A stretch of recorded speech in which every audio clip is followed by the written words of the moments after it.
The Israel's biggest nightmare would have been a peaceful secular leader coming up and saying like, hey, we actually really do want to, make peace with you. Because if at any point prior to 67, any of these Arab states would have, he says, called their bluff until like, okay, Israel, we would accept this peace. It would put Israel in a really awkward spot because now they are heavily restricted territorially. They would have no international support in terms of like fighting or invading or taking land. And they would be in a much more difficult spot. But because the Arabs always gave them a good, like internationally justified reason essentially to fight, they were always kind of able to get away with the territorial expansion and everything until Sadat showed up and basically put an end to it. And all these terrorist groups, now you want to go back to... That would never happen, Destiny. That's fake news. What never happened? What's fake news? Hello. What up? I did some reading about your Palestinian delegation nonsense, the lead up to Oslo. Oh, me too. What'd you read? I read Mostly Righteous Victims, also Khalidi's book, and a couple of articles about it. Oh, cool. What did you read? I think it was a chapter from... Why is it not in here? It was Avi Schleim's book on the rise and fall of the Oslo peace process. No, this sounds like it was a chapter in this book. I don't know what the fuck book this is. Avi what did he say? Schleim, he would be and fall of the Oslo peace process. What did he say? Or maybe this is just a paper. Maybe it's not part of a book, actually. Oh, I'm sorry. This is just this chapter. I don't know what the fuck book this is from. What does he say? Basically, it sounded like there were multiple tracks. There was the DC track, and then there was the... there were talks in DC, and then there were talks in Oslo to try to figure out like how to move things forward. And I think after the 10th round of talks in DC, those conversations essentially died. They couldn't figure out like any way forward. And then eventually they shifted towards Oslo because they realized they could make more progress with, I guess, Arafat and his people. And apparently also, I guess people in the Middle East, Jews included, get ultra ass mad when other people are looking over their backs for negotiations. So the Oslo talks being, I think, secret also helped a bit. But I think those are the two general things. So when you say that they couldn't go anywhere with the talks and they decided Oslo was better, is that both of them deciding that, or is there any specifying on that? Well, both of them. I mean, technically there are three parties here, right? There are... US as well, yeah. Or no, actually, I meant like there's Israel, there's Arafat, and then there's the Palestinian locals. Okay. Yeah, and it seemed like I could read more specifically into the DC talks particularly, but it sounded like they had made it essentially to the 10th round of talks, and that those talks essentially died and they weren't able to move anywhere. So they eventually switched to the Oslo track. I have a slightly different version of that story. Not different, but like a little bit more give it. elaborate. But the impression I've got is that the DC talks were not really going anywhere because partly because of the Israeli Prime Minister, because of Perez, and just because it didn't seem like there was any room to talk about anything substantial besides like an interim government period. So it seemed to be that the delegates were interested in talking about things like settlements, about borders, about Jerusalem and all that shit, but it seemed to be that the Israeli side of the negotiation was just very much stuck on a very narrow set of issues. And I don't know if you know about do you know about the quote from Shimon Peres? Which one? About after he lost his election, he was quoted in a newspaper interview saying that he basically never wanted to negotiate seriously and that his whole idea was just to drag things out for 10 years whilst expanding settlements and cementing the claim to like grayer Israel. I haven't seen that quote, but it's possible. He says he's misquoted, but then I looked at the article from that, and apparently the claim that he was misquoted didn't even come from him. It came from his spokesman, who admitted that he hadn't heard the interview or knew what he actually said. So it does seem like it seems to suit the behavior as well of Perez, because he's like a Likud shitter. The other thing I was getting from this is that, and I got this both from Morris and Khalidi, they both seem to have this impression, is that I think people overstate how emotionally or morally attached Yitzhak Rabin was to a peace process. It seems to be that his position was very much, he didn't really like the idea of a Palestinian state, but after the fall of the USSR, he believed that Israel and America was in as strong a position as they were ever going to be. There was no Soviet Union. The Palestinians fucked themselves by supporting Saddam Hussein in Kuwait, and they were in in the most advantageous position they could ever be in. But Rabin thought that wasn't going to last. He thought that there was either going to be the growth of Iran or Iraq. He was worried about nuclear weapons coming from either of those countries. And he also believed that the newly formed USSR would eventually grow up into something that could start supporting the Palestinians in the same way the Soviets had. The newly formed... Russian Federation. Oh, okay, gotcha. Yeah.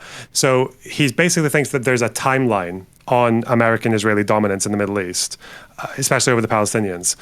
He actually gave himself a timeline of 1999. He said that he believed that in 91 or 92, he believed that this position of power would last until just the end of the century. And his reasoning for pushing a peace process then was because he thought this was the moment when Palestinians were going to be at their most flexible. They had the least options. They had the least bargaining chips. And his other reason, on top of that, was just that after the first Intifada, he believed that they couldn't hold on to the West Bank and Gaza in the same way that they had been since the 67 war. So those are kind of like the two things that seems to have motivated his end of things.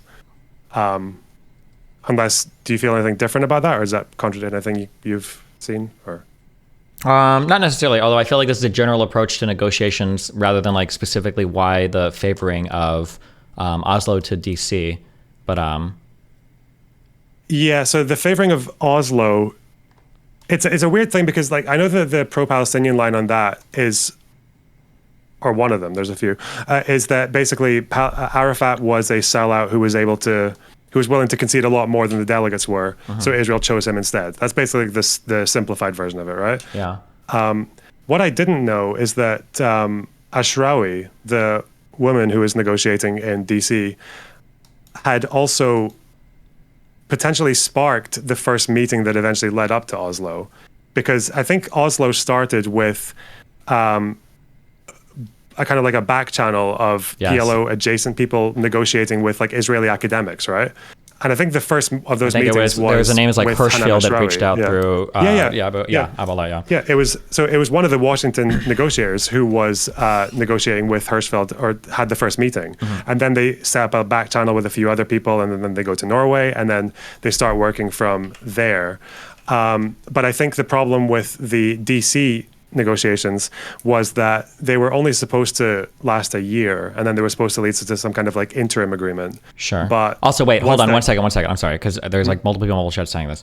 Oh, never mind. It's one fucking retard in multiple chats. LonerBox seems like he just read about Shimon Peres last week. He mixed everything up. Shimon was from Labor, the left, opposite from Likud.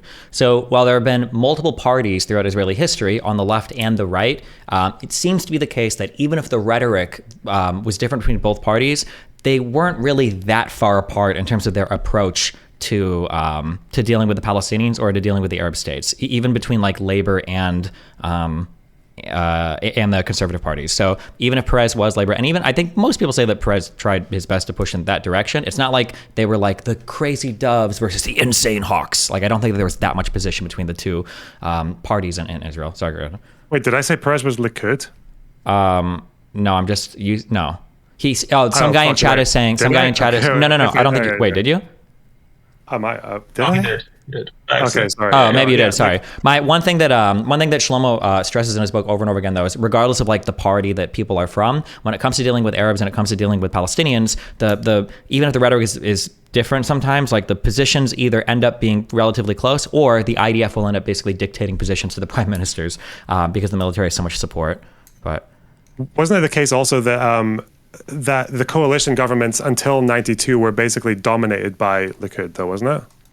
I don't know the particular parties. I'll write down all the prime ministers later. Okay, but in any case, I think as far as that quote goes, I feel like the contentions behind that are pretty weak, right? It does seem to be that that was his sentiment, that he wanted to basically negotiate in a kind of endless way for to keep the expansion of settlements going, to basically solidify the claims on the ground. But in any case, Possibly, yeah. That wouldn't surprise me, yeah. as for what was I talking about with the Oslo thing? Yeah, one of the articles I read was about after that 1 year deadline had passed for the expected length of the talks to reach an interim agreement, it seems to be that some of the delegates were refusing to turn up to future meetings. I think originally they'd been sending 14 people, but within just over a year, they were only sending like 4 or 5. And the rationale behind that was them saying that they felt like the negotiations weren't going anywhere. They felt Israel wasn't budging on anything. And they also felt like that if they continued to just turn up with their full weight, they were basically undermining themselves at home. Sure. So it had already seemed that by the time the government changed over to the Labour-dominated coalition in '92, but that it seemed DC to be track that was the pretty Washington dead. stuff was on its way out. Yeah. But one thing I didn't know about with Arafat, and I don't really know why he did this, or at least not explicitly, is that there was let me find it. It was something to do with the Hamas conflict, Hamas and PLO conflict in the West Bank and Gaza. There was an Israeli crackdown in the end of '92 when 400 Hamas and PIJ members were expelled and sent to Lebanon, where they basically had to just sit in this weird no man's land between the security zone and South Lebanon. And it was massively publicized as like Israel is basically just leaving these 400 guys to live in tents in a fucking field. But Arafat, who I don't know why he would be bothered by that, because it was Hamas and PIJ. They were against him. But because there was a bit of an outrage about it amongst the Palestinians, Arafat responded to that by suspending the Madrid talks in Washington, but he didn't do anything to Oslo. And did he have the power to the suspend same time when the Madrid talks in? Kind of, because like the Israeli policy was don't talk to the PLO, basically, right? Until '93, they had a law against talking directly to the PLO, but they also those delegates still had power. They basically drew their power from the PLO and their influence. So it does seem to be that he was able to do that, because I'd have to go back it wasn't and it wasn't completely. I'd have to look at that in particular, because I thought that the delegation that was in DC, I thought it was more representative of like local Palestinian leaders rather than the PLO proper, because I thought that Oslo was separate in that it was more like Arafat and the PLO versus the DC delegates. Like it kind of was, but they weren't. I don't think the delegates were completely separate from the PLO. I can maybe find you because my understanding is at the time that the PLO was basically like a corrupt, fucked up organization that Arafat basically paid off a bunch of people to kind of like run his shit and be chill. And like a lot of the Palestinians didn't really look favorably upon the PLO for a variety of reasons, but that the local leadership that went to DC, I thought wasn't part of PLO. I'll probably have to might read like more detailed shit in particular these, but yeah. Like they weren't like PLO on paper, but they weren't completely disconnected either. But I can find you the thing. I'll just take me a minute. Sure. Yeah, just shoot it to me. I don't know if Axel wants to say something. Yeah. Oh, what's up, Axel? No. No, I was just going to say, I think they were more tied to the PLO than not. At least according to what I've read, and the only reason why PLO wasn't there, the delegations talking on behalf of the Palestinians, was because Israel refused to talk to them. Well, refused to talk to who? Someone refused to talk to the PLO. So they refused to talk to the PLO that was in Tunisia, that was exiled because of the Lebanon war. Oh. They refused to talk to them ever since. So the local leadership that was actually there on the ground, Israel was willing to talk to them instead, since they weren't part of the what happened in Lebanon, etc. Gotcha. But there was definitely like back talks, and they were getting up. The PLO was getting updated from the local leadership the whole time. Well, it's the same with Oslo, isn't it? Like because Oslo was technically illegal, wasn't it? Like it was against Israeli law to be negotiating with the PLO, but they were doing it anyway. Was it against the law, or was it just like stated policy? I think they had a law, but it was repealed in I think like '93. Why would you have a law against negotiating with somebody? That seems kind of weird. I would have to check into that. I'll add that to my list. These are both from Benny Morris, but let me... Fucking liar. Okay, now I'm looking for two things at once. Fuck.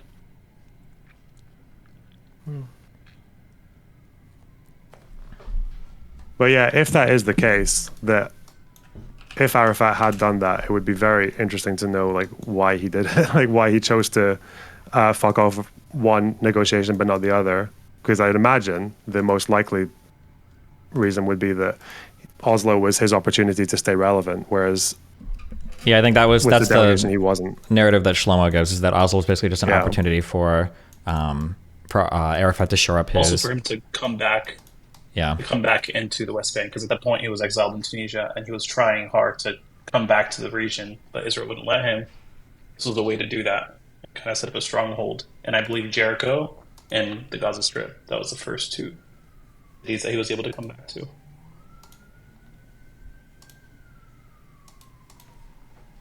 Basically, Arafat was kind of selfish and threw the Palestinians under the bus, but the Palestinians continued supporting him because he also did a lot of good things in their eyes for them, like put them on the map in front of the world. Like before the PLO, they were kind of unnoticed. So they were very forgiving towards him. Yeah, that might be the case.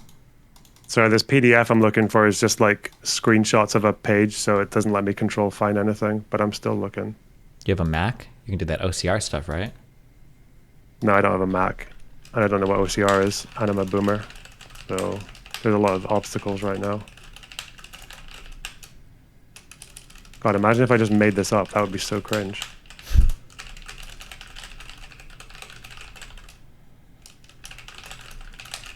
Do you guys have nothing else to talk about while I'm looking for this? Well, it's also really fun to just sit here in silence while you're awkward. What's up, Axel? What do you want to bring up?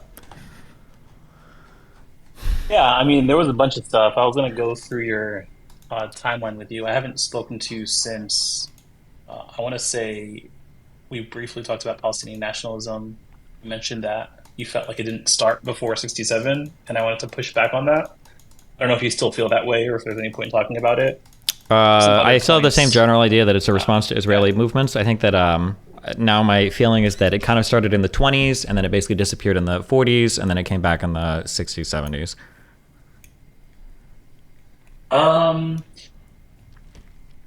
Okay, so I think we would agree. I would say it started a little earlier than the 20s. I would agree it definitely grew in response to Zionism, but I also think that kind of makes sense, right? Because prior to World War I, Arabs that lived in the region were able to, they can go to Damascus, they can go to Beirut. There was no like need to be nationalistic, in my opinion. Sure, I agree. But that's not, I don't think that's during that time.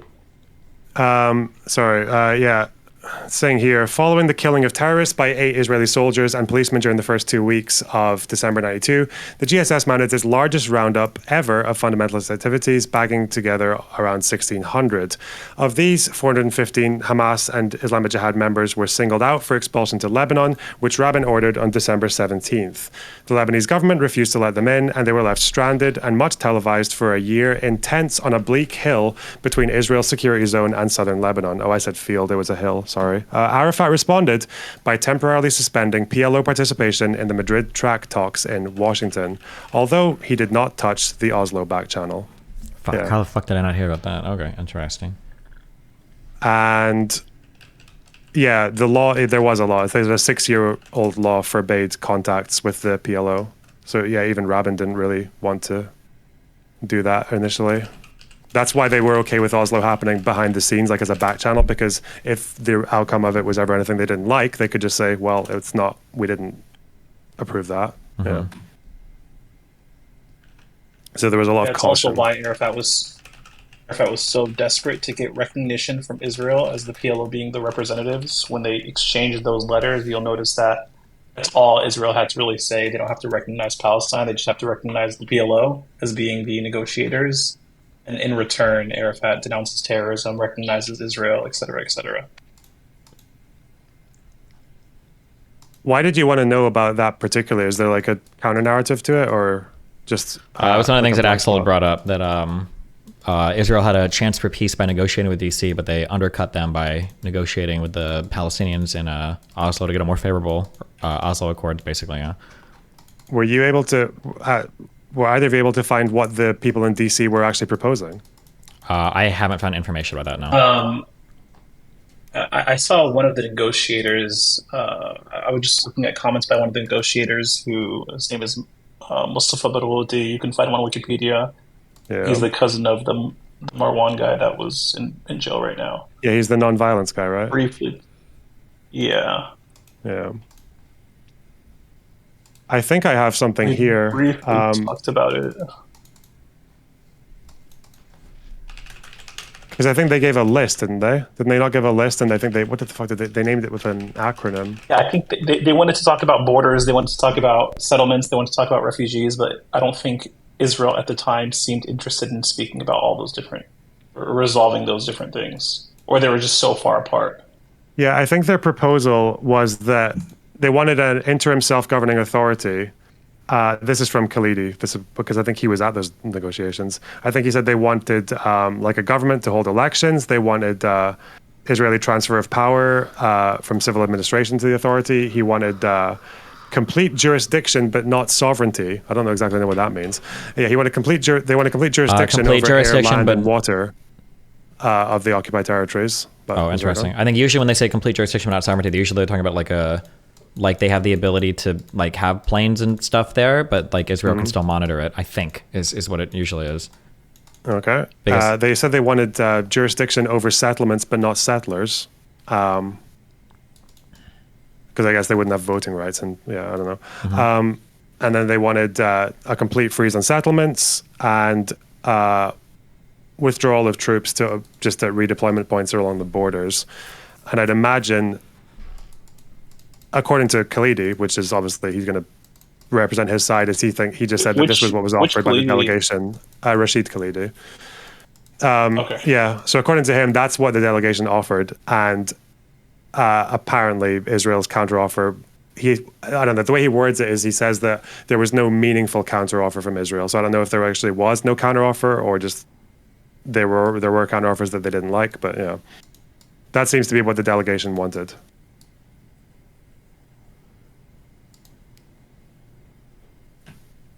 And I would imagine that it was definitely like, I think the big fuck up here, I think, is I don't really know how either of them never were able to get like settlements written down in either of these accords. Well, it's interesting that I don't think Israel was not interested in doing that, right? Israel never wanted to free settlements. I think Shlomo Ben-Ami and even after. Or go ahead.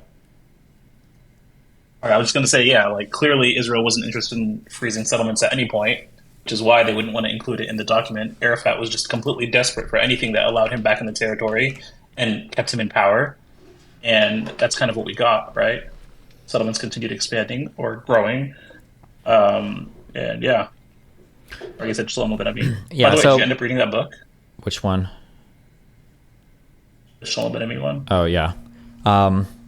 Yeah, so a lot of my narrative is now coming from him, which I'm trying to be careful of. But so Ben-Ami and Schleim give different interpretations where Schleim says, it's interesting because Schleim seems to point to the failures of the Oslo Accords because of behavior that happened post-93, saying that at some points I think he points to, there were still Palestinian terror attacks, but like the Israeli settlements largely continued to expand. So the Palestinians didn't feel like the Israelis were pursuing in good faith. But I feel like Shlomo's narrative is more compelling, and that the Oslo Accords were actually just like really, really, really bad. Because the Oslo Accords that were seen at the time as being like a huge, big peace agreement, the only reason why they were able to reach the Oslo Accords and figure that out is because literally nothing was figured out. Like nothing substantial was settled in the Oslo Accords. None of the important questions about refugee, technically, even the idea of a Palestinian state existing afterwards wasn't even guaranteed in the Oslo Accords. Destiny, so, I told you all of this exactly. Yeah, you did. Next time, cite a book. It was supposed to be well, no, because I got this narrative from Edward Said. He was one of the Palestinian delegation members, and this is exactly what he said. And he left the delegation after all of Arafat's fuck ups. Sure. No, you did. I do remember you saying this. I think it's funny though that the narrative that you have. I say narrative. It's what you're saying is true. That what you're giving is the I would say the Shlomo Ben Ami side. I don't know if he's considered more of a Zionist or not, but the Avi Schleim side, which is more of a left-leaning one, Schleim seems to give more credit to the Oslo Accords, but blames the post-Oslo Accord behavior for why it failed afterwards. But I'm more on the side now that just the Oslo Accords just didn't do anything that great. Yeah, that's good. So 5 years go, nothing really happens, and then everything's just fucked. Yeah. Anything else? And even like, even a few months after also signed was when that thing happened with his name Baruch Goldstein. With the massacre, it was like literally 4 months after also was signed, and then the massacre happened, and that was essentially what Hamas used as an excuse to start targeting civilians. At least that's what they said. We can believe them. We don't have to, but they said for them that was the turning point, and now Israeli civilians are fair game because y'all targeted Palestinian civilians, and Israel's response to what Baruch Goldstein did was, label his organization or who he was a part of as a terrorist organization, but they didn't dismantle any settlements. They didn't try to stop the expansion of those settlements. And then Hamas started with the suicide bombings during the Second Intifada, all throughout. Yep. Yeah. What? Do you have any opinions on like,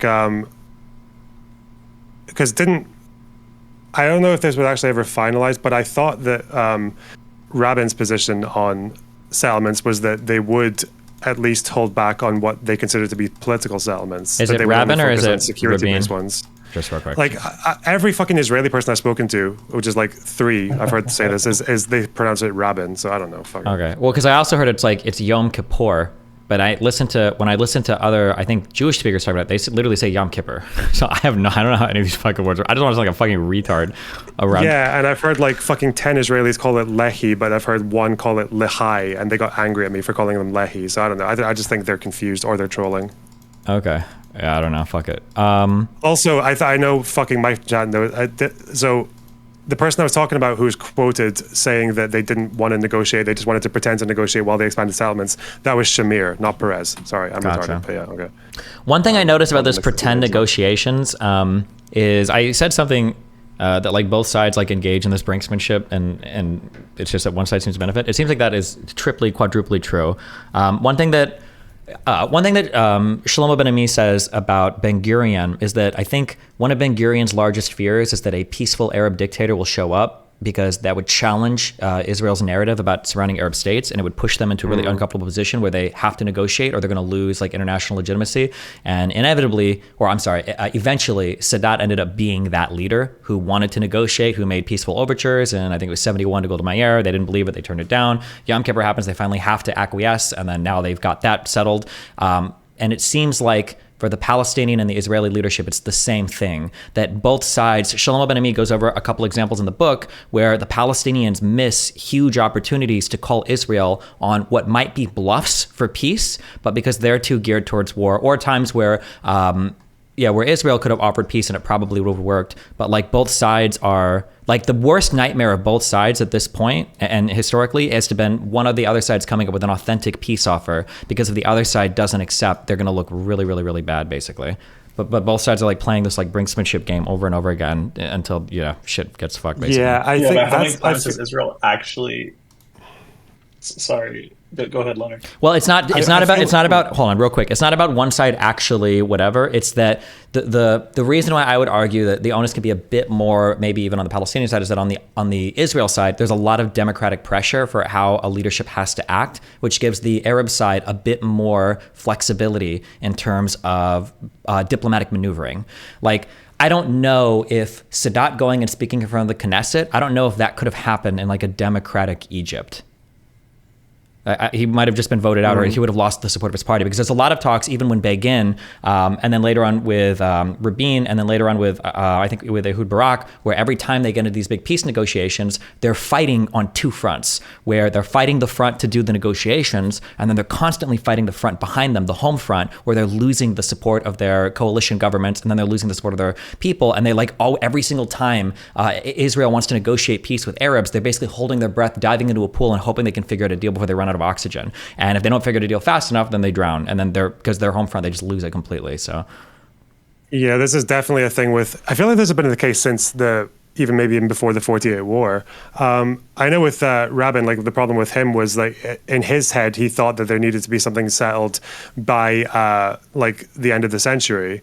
But he's also quoted, I think one of his last addresses to the Knesset is him saying that he doesn't really want whatever goes to the Palestinians to be like a state per se. I think the actual quote that he used was less than a state. Yeah, because everybody's really flexible about like what does the final Palestinian agreement look like. I don't think anybody's like etching. Oh, the reason, I'm sorry. What year did Rabin say that? 95. I think the reason why is because I think up until I think through 94 when Jordan officially gave up completely on the West Bank, or was this after the I think that was Camp David? I think 88. They gave. I think it was after the. It was the after treaty was 94. I think signed in 94. I think it was after the Oslo Accords, because Israel. I think before the Oslo Accords, I think Israel was trying to pursue peace with Syrians, and then that failed, and then they switched to the Oslo track for the Palestinians. But I think up until then, I think Israel was holding out hope that there could be the negotiated peace with Palestinians would be a Jordanian, Palestinian, Israeli settlement, basically. There would be like the Jordan borders would re-expand to the West Bank. There'd be like a Jordanian, Palestinian corridor or something like that. So I think that's why none of the Israeli prime ministers wanted to say, oh yeah, there's going to be an independent Palestinian state, because that option they still wanted to keep on the table. But I think Jordan abandoned that, because I don't think Jordan was involved at all in the like Oslo talks or negotiations. And once they saw that happen, they're like, oh, well, hold on, fuck this. And then Hussein, I think, pulled the plug on, I think Hussein locked down the bridges because he didn't know if there was about to be a mass flight of like refugees. He didn't want to like be involved with the Palestinians directly, and then they wanted to talk to initially or directly with Israel after Oslo, I believed. Yeah, so it kind of feels like you've got, and this happens with the Palestinians as well, is that there might be some will for like a meaningful settlement from some people, but they also feel that they have to appease people from their own end who are more rejectionist, who are more hardline.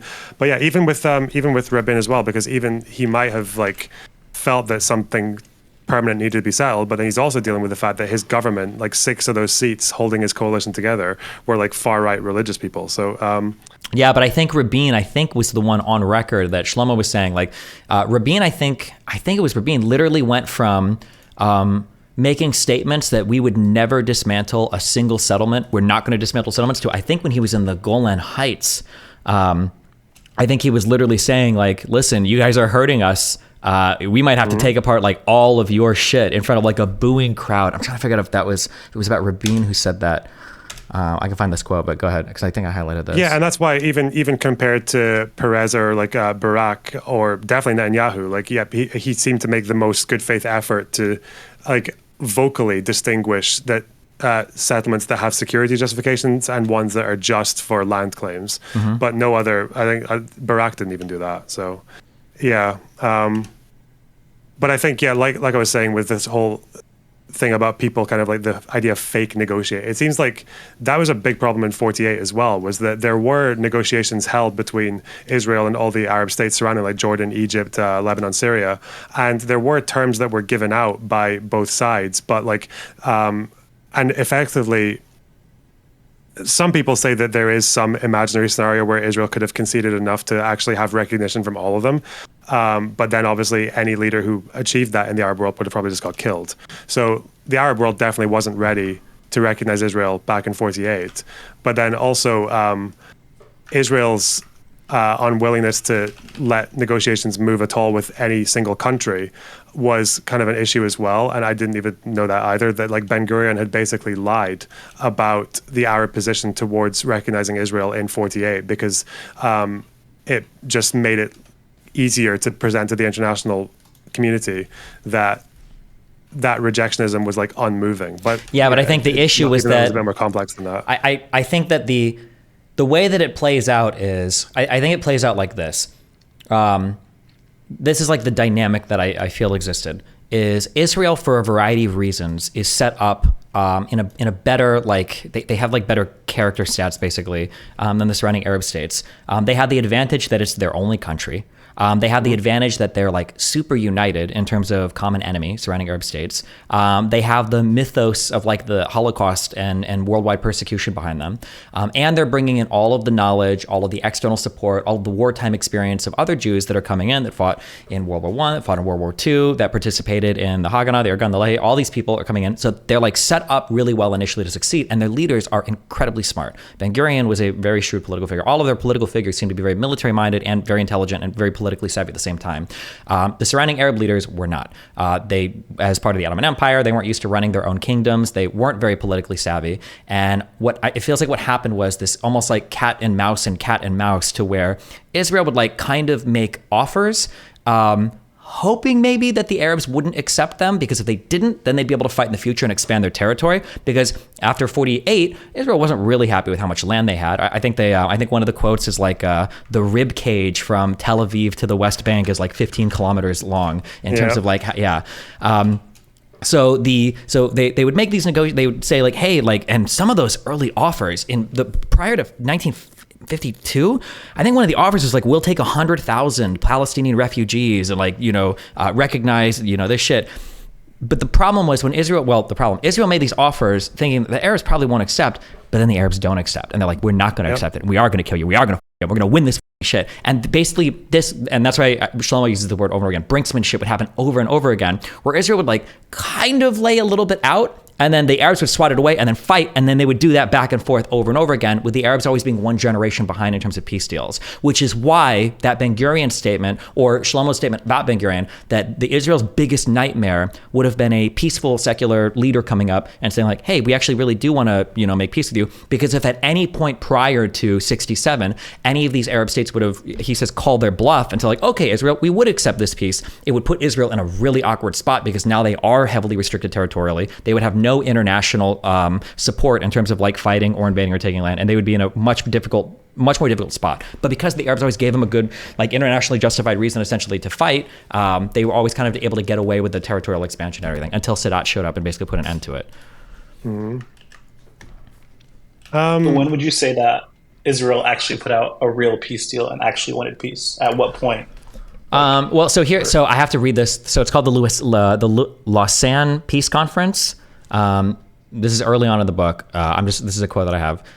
On moral grounds, one could, of course, convincingly defend the case for the repatriation of refugees, but this is out of the question in a historical and political context where a clash existed between an emergent Jewish state and its defeated enemies, for whom the repatriation of refugees was one way of hampering the growth and development of the newborn yet intimidating state against which they harbored understandable intentions of revanche. At the Lausanne Peace Conference, Israel eventually agreed to the repatriation of 100,000 Palestinian refugees, but this was almost by force of habit rejected out of hand by the Arabs as too little. Too little it might have been, but Israel made the offer only with the hope of getting relief from American pressure. The Arabs clearly missed an opportunity to call Israel's bluff. I think there are a few times where, in the aftermath, there's another one from page 170. In the aftermath of the Camp David Accords, the Palestinians failed to do what they did wisely in 1988, which was call Israel's bluff, and during the peace process before Israel's occupation of the West Bank had created an irreversible reality. That was in relation to Camp David, to where there were huge opportunities after that. So Shlomo Ben-Yami is calling it a bluff, right? He's calling these peace offers a bluff. Well, they weren't actual peace offers. Israel wasn't actually interested in peace. That's the way I'm reading. Yeah, this. But we have to read this as not individuals, but as nations, in terms of like what does a bluff mean? Like when he says call a bluff, what he's meaning is that like if you call Israel's bluff, it's not like Israel's like, oh shit, we were just lying. We didn't actually. Wait. How many? You're saying that in Lausanne they offered to take back refugees? That's what he says. I've written this up as a piece thing that I need to look at, but because I haven't read the details of this. I got contradictory information. Oh no. Okay, well, hold on. Lausanne Peace Conference. So from Mr. Morris, it's 1949, right? Lausanne, right? Yeah. I imagine because this would be after the 48 war, yes. Yeah. So during the spring and summer of 49, under the auspices of the UN's Palestine Conciliation Commission, representatives of the Arab state and Israel convened in Lausanne, Switzerland, and held indirect talks through the 3 PCC mediators. But the gaps proved too wide. The Israeli public, drunk with victory in Ben-Gurion's phrase in the cabinet meeting of December 19th, 1948, was unwilling to give up any of its hard-won territory or to allow back the refugees, the 2 consistent Arab demands. The offer to take back 65 to 100,000 refugees was, as expected in Tel Aviv, flatly refused, and the conference dissolved in September, a total failure. The Israelis and the PCC had noticed a tendency among Arab delegates in multilateral gatherings to slide towards the most uncompromising position presented by any of their number. In Tel Aviv, they said flatly refused on the Israeli side? Okay. No, flatly refused on that. Wait, hang on. Yeah, delegates. Yeah, Arab sides. So. Oh, okay, yeah. Refused, but yeah, I don't think Tel Aviv had any fucking willingness to take 65 to 100,000 refugees. Possibly, but this is this point to where, like, if the Arabs would have said, okay, fine, we accept that, now Israel is in a really difficult spot internationally, right? Because now, like, well, fuck, yeah. But the Israelis in this particular one weren't going to concede to either, right? They weren't going to concede to refugees or territory. I think later on they offered to, I think until the 50s, until basically the Arabs decided that they were explicitly on paper saying that they just wanted to destroy the entire state. I think before that, Israel had offered behind the scenes, I think, to compromise on refugees, but I think the other issue was that they were never going to compromise on any territory at all. Like they were like every inch of territory that they wanted. Yeah, I doubt they would have compromised on territory because they already felt like their territory was very small. Yeah. Yeah, but I don't think Lausanne was like. It seemed like Lausanne was like that. Yeah, because that was the big public one, and then after Lausanne, I think they decided to move. To negotiate in secret instead because it wasn't working because the Israeli public were not going to move on any concessions either. Yeah. Is that not different to what Ben-Ami's saying then? Because Ben-Ami's saying that the Arabs could have like taken this bluff or whatever, or like called it. That he gives us as an example of where, if the Arabs would have attempted to reach a peace with Israel, Israel would have been in a really uncomfortable spot because Israel probably didn't want peace. But since the Arabs weren't going to reasonably settle with anything, which going by like general knowledge, I don't know if there's any deal in 48, or I'm sorry, when did this conference happen, in 49? I don't know if there's any deal that the Arab states would be like, okay, fine, we accept Israel as a nation here that's 1 year old. There probably wouldn't have been any deal that they would have accepted, right? I think the best case scenario is there might have been like one state that would have accepted a bit of territory and refugee repatriation for recognition, but then any leader that did that would have got ostracized or killed. Yeah. Maybe, or maybe with like full refugee that's probably rights the best or case. Something, yeah. Yeah, but I don't.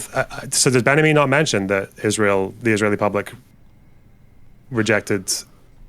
No, what he's going through is so in this chapter it's called so in different chapters of the book he goes through missed opportunities for peace, and what he's looking at is there are different times where people are like, oh well, in this place if somebody would have done this, maybe there was an opportunity here, and then he goes through, I think it's usually 3 dimensions. He goes through the political thing, like would this be politically possible. I think he goes through the it's 2. He goes through the political thing, would this have been possible, and then he goes through what is the other one? My brain just like wiped itself. Sorry, keep going. Oh no, I think it's just political, and then in terms of like what citizens would have accepted at the time, like in terms of like general feelings of things. So if political, he might be looking at like leadership, or he might be looking at like like political composition of states, and like would these guys have like made this deal, or would they have felt like it? And then he'll look at like what were the citizens on the ground supporting, and then he kind of sees as like, well, would it have been realistic at this point in time for a peace process to have happened either between these leaders or would these populations have accepted it? And at some points he's like, because I think he generally says like after like 48, like there's just no way that, I don't think he would have felt like there's any way that like Arabs would have accepted any peaceful agreement with Israel, because why would they? But like a big missed opportunity might have been after 67. Israel might have been able to make aggressive pursuits of peace possibly, but Israel was like too like super fascinated with the victory after the 6-Day War that it caused them to shut out like any hope of reaching peace with anybody, and that there might have been missed opportunities after 67. I think from 67 onwards, I think you can make those arguments. But I think before 67, it seemed I don't think Israel or the Arab states were willing to really concede anything. Because even though, they knew that like Arabs couldn't publicly budge on anything, and privately they still wanted territorial concessions, which Israel never wanted to give up. I think even Ben-Gurion around that time is like on the record basically saying that like they're not that like that's not a big priority. It's like I think in 49 he's basically saying in regards to peace, he's been saying like, well, there's no rush. We can give it like 10 years. Of course, and it's because obviously the thing that they were focusing on then was getting more Jews to move to Israel. That was like the number one. But then also like the problem is at this point, I think that one of the reasons why it's so hard internationally to support either side is because both sides really do seem like they'd want to keep fighting. And if one side is like aggressively pushing for peace and the other side is like, no, we're going to keep fighting, then I think that you lose a lot of international legitimacy. And I think up through, I don't know what, the 90s, or at least up through, I don't know, peace with Egypt, and then there's like the Lebanon war. Like it seems like everybody's like still kind of pretty motivated to fight. So internationally, we're just kind of like looking at them to like wait for them to solve their problems, basically. Yeah. Yeah, it does. It really makes me wonder why, like what the world would look like if like the Palestinian side was like dominated by a very sincere like pro-peace person, like what Israel would look like, what the settlers would look like to the rest of the world then, you know? Yeah, so this is a part where Shlomo talks about an issue with Palestinian leaders is, now admittedly Shlomo is Israeli, so he's got more penetration here. And he does speak that for Israel, for Palestinian leaders it's difficult, but I think that one of the things he brings up is that generally Israeli leaders pay a price when they try to negotiate these peaceful things, that these breakthroughs will come on the backs of leaders that decide to take like strong stances towards peace, where they're like, fuck it, I'm going to do this even if it costs me my political future, in some cases assassination, and they're willing to do that. But the problem is that it seems like Palestinian leadership hasn't gotten that figure yet who's like, I don't care if some of you think that I'm unpopular, we're going to move forward and do this. But instead, all of the Palestinian leadership, and by that I really mean Arafat, has been more interested in trying to consolidate power and keep everybody happy, rather than staking out a strong claim and saying like, hey, listen, you guys aren't going to be happy, we're going to move forward with this because that's what we have to do. And that as long as one side is continuing to play, you don't think that happened in '93 though? Absolutely not. No. Like when Arafat like recognizes Israel as a country, and like you don't think that, or in '88 when they announced like they accept two-state solution, is that not an effort towards peace? No, because the problem when Arafat says that is at the same fucking time there are all of these stupid fucking quotes of Arafat saying this, and then him going to schools and giving speeches and shit about how well, let's talk about the actions. Like, what is he actually doing? Right? Let's like. Well, when we talk about actions, recognizing them as state does nothing. They're not really doing anything. But the problem is Arafat is also going around like talking to all these people, giving these public speeches about like, yes, this is stage one and we do this and we're just lying so that we can fight in the future and blah, blah, blah, blah, blah. And I think after you get like intifadas and shit and you've heard him say things publicly like that, and the fact that Arafat is like the most like weird negotiator of all time and never commits himself to anything, I think people end up not trusting him publicly. It really makes me wonder... the rationale, because I know the rationale from not publicly from Arafat, but from Barghouti at the time, was that they believed negotiation would only work alongside like violent confrontations. And it makes me wonder, without the hindsight of the Second Intifada, like I feel like it's not insane to see why they believe that, because I don't understand still how the First Intifada was basically in a period of Likud domination since the 70s. And then out of the First Intifada, you get finally like a Labour-led coalition. You get Rabin coming in, and then you get the Oslo Accords. So it's like the First Intifada like produced, and some of it was direct. Like Rabin's, one of his big reasons was that for wanting to negotiate the peace process was because he thought that the occupation couldn't last in the way that it was forever. I don't know. Do you feel like that's kind of like sending a bit of a message as well, that like it's quite difficult for Palestinians to accept the idea that back then that non-violence or to accept that the Intifada would have been a bad idea, because it felt like it seemed like the First Intifada had actually produced quite a lot of positivity for them, right? Like well, not only like that, but the only reason and the only reason like Israel settled with Egypt was because of the losses in the Yom Kippur War, right? So yeah, but whereas the Second Intifada just completely fucking backfired, yeah.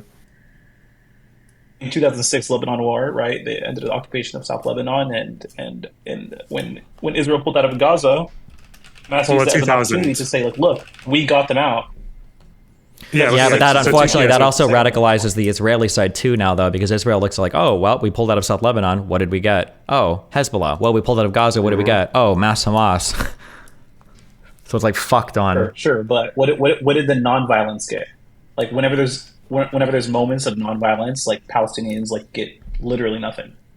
So in their mind, well, at least for the more violent side that's advocating the violence, will say like, look, well, violence is the only thing that got us anything.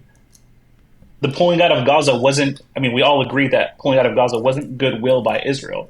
Israel was No, yeah, having I a way agree. harder time managing Gaza Like when than the October West 7th Bank. rolls around, like if you're a Palestinian, you've gotten shafted for 20 fucking years. Nobody's talking about you. Nobody gives a fuck about you. Israel certainly doesn't give a fuck about you. None of the surrounding Arab states give a fuck about you. Now America's considering recognizing Palestine as a state. Yeah, sure. I don't necessarily disagree with that. And Israel has literally nobody to blame but themselves for that. You should be aggressively pursuing peace in this circumstance. So it's your fault for not figuring out what the fuck is happening. It's fucking retarded.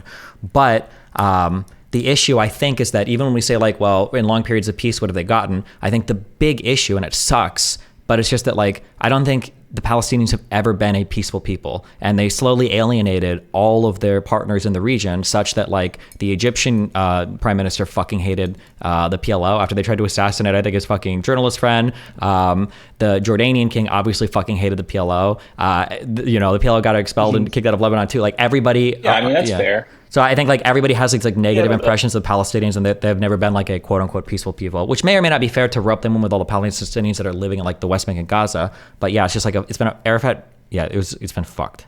Yeah. And I'm pretty sure it wasn't like the majority of Palestinians in favor of what happened to Oslo or the attempt at two states. I think it was like 68% of Palestinians living in Gaza and the West Bank were very supportive of that. So I would say they're just inherently. Maybe, yeah. Oslo had 66%, or had like 2/3 support from both Israelis and Palestinians. It was like pretty even. Something that somebody brought up. I wouldn't say they're in. Or somebody brought this up. It was somebody in here. I don't know if it was you. I think it was another guy that came in to argue. But they basically like polling data is important because it can give you a pulse of like where people are at. But people can respond surprisingly to historic changes in the winds or brave leadership. That like if today like 30% of Israelis are in favor of a two-state solution and 30% of Palestinians are in favor, I don't know the numbers, but if that was it, but like if Netanyahu came out tomorrow, with two really popular Palestinian leaders on screen, on TV, and said, listen, we've actually penned out a two-state solution deal, blah, blah, blah, this is what it's going to look like, that it's possible that you see support for something like that massively increase in response to that like historic leadership mood, that just because there might not be support for it right now doesn't necessarily mean it's impossible for people to negotiate stuff. You just need a leader that wants to that believes in that and wants to take that position out. That leader is not Netanyahu, by the way. Yeah, no, I agree, but I disagree with your assessment that it's like the Palestinian people are inherently violent, right? And well, no, I would say inherently violent. I just mean like the movements have always been like violent and terrorist, I think, yeah. But okay.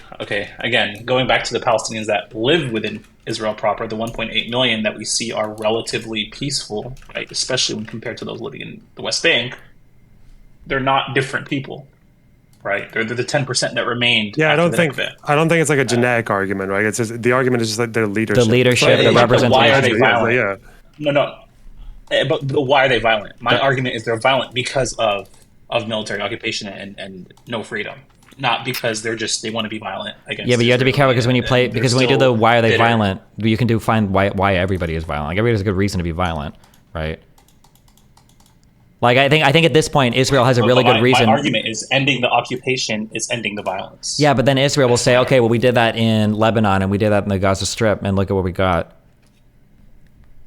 Or they'll say after the Oslo Accords, we held elections, or after the failures of Camp David, like Camp David led to nothing, and look what we got, the Second Intifada. After disengagement from the Gaza Strip, they had elections, and look what we got, Hamas. Like these are different arguments, and we can go through them one by one. Gaza Strip, sure. You say that they ended the quote unquote ended the occupation. Look what they got.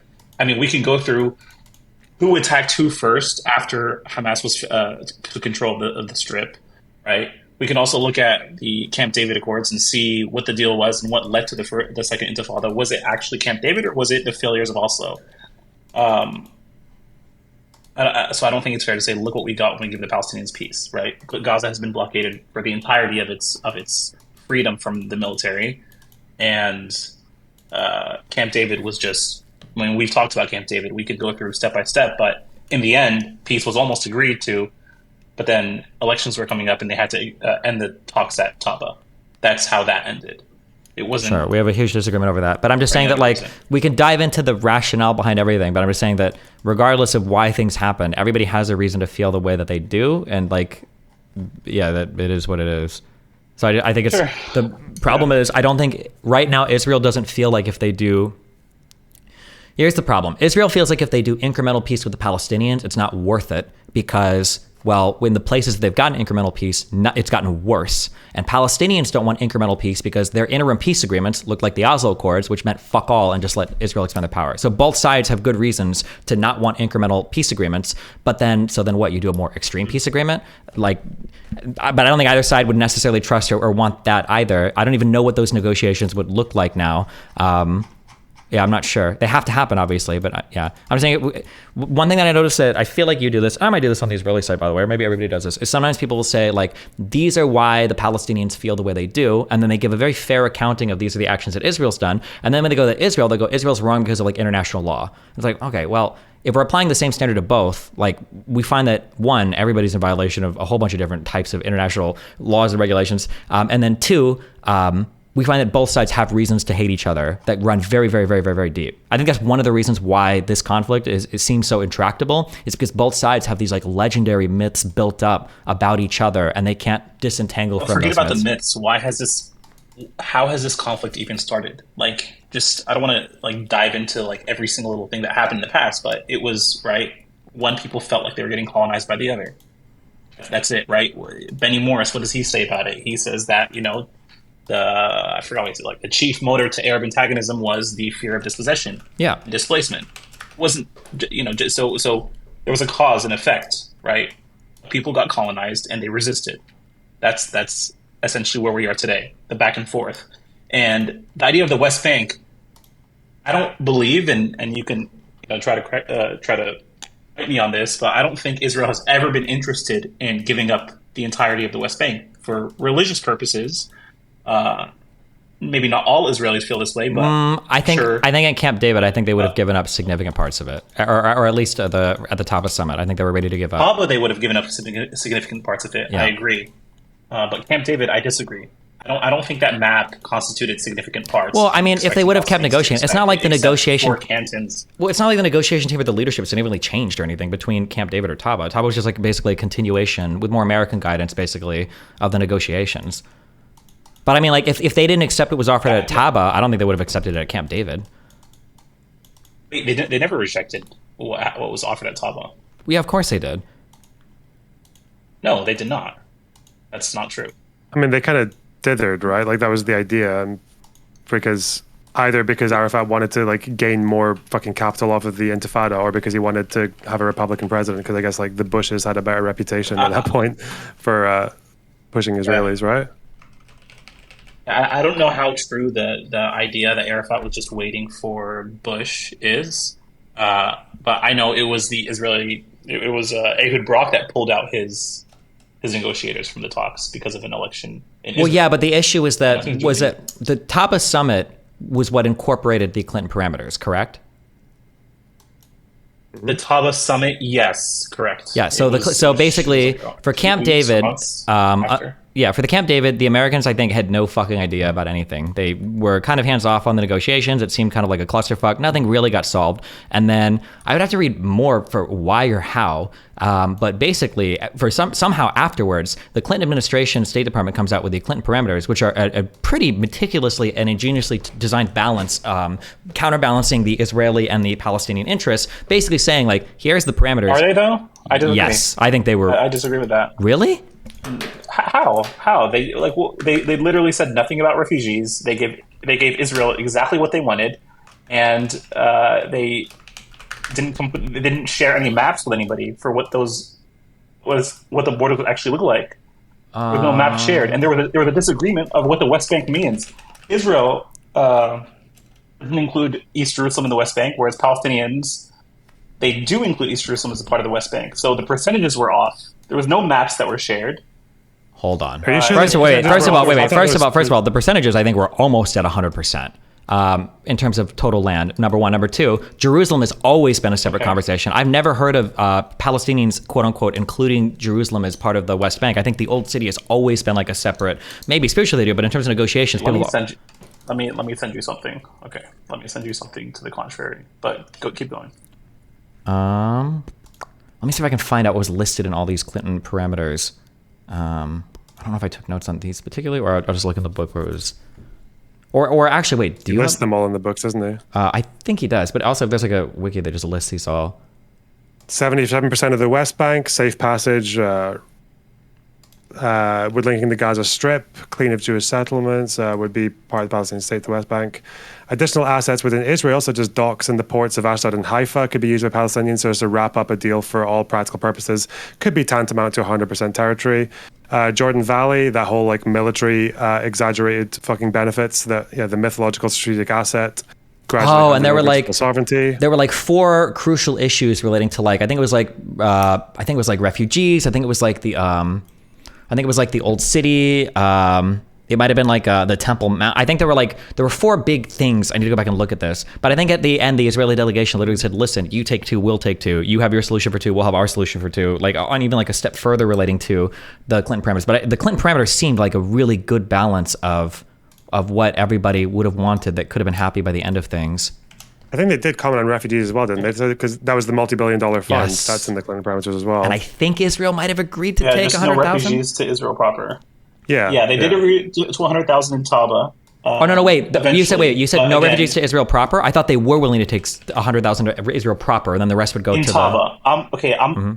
I'm talking about the Clinton parameters. You said were a fair starting point, I guess. Yes. Yeah. Do you agree with that? Yeah, we're a good like So take it I or would leave it. say that they're not because, and the reason I would say that they're not is if you were to look at what the real starting point is, and again, you may disagree, because the borders have already been defined by the ICJ when they say that it is East Jerusalem, the West Bank, and Gaza Strip belong to the Palestinians. Sure. So here, So this is like a rhetorical argument that I need to get ready for. Comes in, wait, hold on. No. Hold on. When Clinton comes in and says, okay, the reason why we're going to give these percentages to Israel is because they have these large settlement blocks that they built illegally within Palestinian territory. Sure.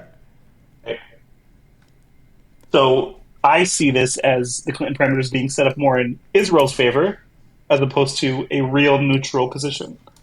So I understand that perspective, but like Finkelstein does this argument a lot where his arguments about how things ought to be negotiated basically start and stop with like international law and what's fair or whatever. But the reality is nobody negotiates like this. None of these are realistic. The Palestinians themselves have unfortunately dramatically undermined those international law positions. So, for instance, Palestinians will scream 242, 242, 242. Land can't be acquired through war over and over again. But then the PLO threw their weight behind Saddam Hussein after he invaded Kuwait. Like so to start from like international law, I just don't think is like a good. Like it has to be like what are both sides like what are the realities, the political and social realities that exist right now? What is like? How are you going to equate Arafat's decision to like international law says about the territory? Like, because if you're saying over and over again that you support, and in that case, Arafat was wrong. But not just wrong, but I mean it's territory from the Kuwait. Yeah, but I mean like it also undermines. Illegal. They shouldn't have took it, and I agree. Let's go to the UN and let's make them give that land back. So it goes both ways. I accept the premise on both sides. Sure, I'm just saying that like starting from international law doesn't get anybody anywhere because that's not where people are typically starting their negotiations at. Like nobody's going to start from international law. They're going to start at like what are the social and political realities on the ground? Like what will both people support basically? I mean, don't they? To you, Axel? Is this like say this map here on my screen? I don't know if you can see it. The one from the Clinton parameters. Is this Hold on, is this map? So this map to you is like contradictory to 242, right? Is that kind of where you're going from? I don't see a map that you're sharing on screen. On my stream. Okay, on your stream. Hold on. I could send you a screenshot actually. Fuck. Because it sounds like what you're saying is it needs to be the 67 borders, nothing more, nothing less. That would be the neutral position. I'm seeing it. Okay. No, I think land swaps are fair, right? Land swaps that equal to 100% of the territory are fair. It also doesn't have to be the exact borders. If I go by the negotiating positions too of like the Palestinians historically, I think in the West, I think we fixate a lot on land swaps. I don't know if those are the major negotiating points of the Palestinians. I don't know if they care about land as much. That was one of the points that Shlomo made, was that like land percentages were never as big of a deal. The big deals were things about like, what does the old city look like? What are the, and then like, what does the refugee situation look like? I agree. Old City is a part of East Jerusalem, which again, international law technically belongs to the Palestinians. And I don't know if, I believe in the reservations that Israel had sent back, they had included that they disagreed with the Palestinians getting sovereignty over the Temple Mount. This could be like a different negotiation, so I'm not 100% sure. But yeah, I mean, my argument has been this whole time that since, I want to say, 88, Palestinians have accepted 2 states on the basis of 67 borders, and some sort of resolution to the refugees, whether it's a portion of them returning, like 100,000, 200,000. I don't think they've ever officially asked for more than speaking in publicly, they asked for all of them, but I think during the negotiations, it's been like 400, 500, 600,000 at max, and that number is probably realistically needs to be shrunk. But Israel has never accepted that, one, their settlements are illegal. So why should they start from the 67 borders? Right. That's why they've been so against it, and that's why in all these negotiations. Sure, but I mean, like realistically, for negotiations, like everybody's accepted that there's going to be settlement, like clusters that are going to be like ceded over to Israel's territory. Like that's like a non. And look, man, I'm against Israelis and Jewish people not being able to live in Hebron. That's why I'm for one state, because I feel like they've historically lived there, and they've historically lived in Nablus and these other locations, and Palestinians have historically lived in Jaffa and Haifa.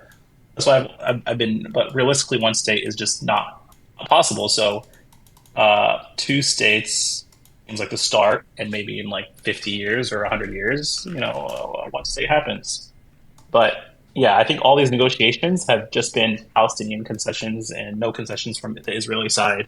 The most concessions that have happened were during Taba, and Israel is the one that pulled out. So, I mean, I still disagree with, I don't know if there's any characterization given by anybody that says that like Israel just pulled out. Like, Arafat was like 10 days late, I think, on his response to like the actual parameters. And I think when he actually gave his response, he basically didn't accept like any of the parameters or the spirit of them at all. Like, I think he basically outright rejected them with the exceptions that he gave to them. I think what Saeb Erekat had said, that they were within weeks of a final agreement and they were making so much progress. But again, even if they did lead to an acceptance at Taba, do you believe realistically that that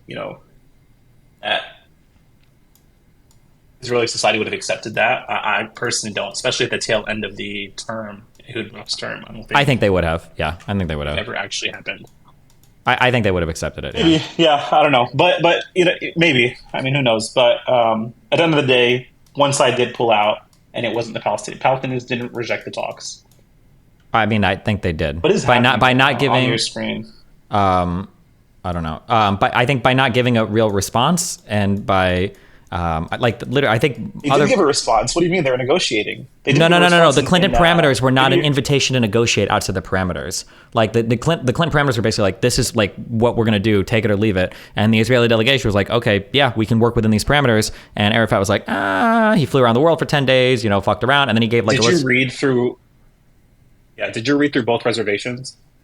I haven't read through them exactly yet, but I've read through different characterizations of it. But it's only like 20 pages. I mean, we can read them if you want. I felt like, what was your takeaway from the reservations list? The way that I've heard the reservations described by Shlomo Ben-Ami, by David Ross? I don't remember the name. Dennis Ross. Dennis Ross. Dennis, yeah. And I think one other article by maybe Bidar.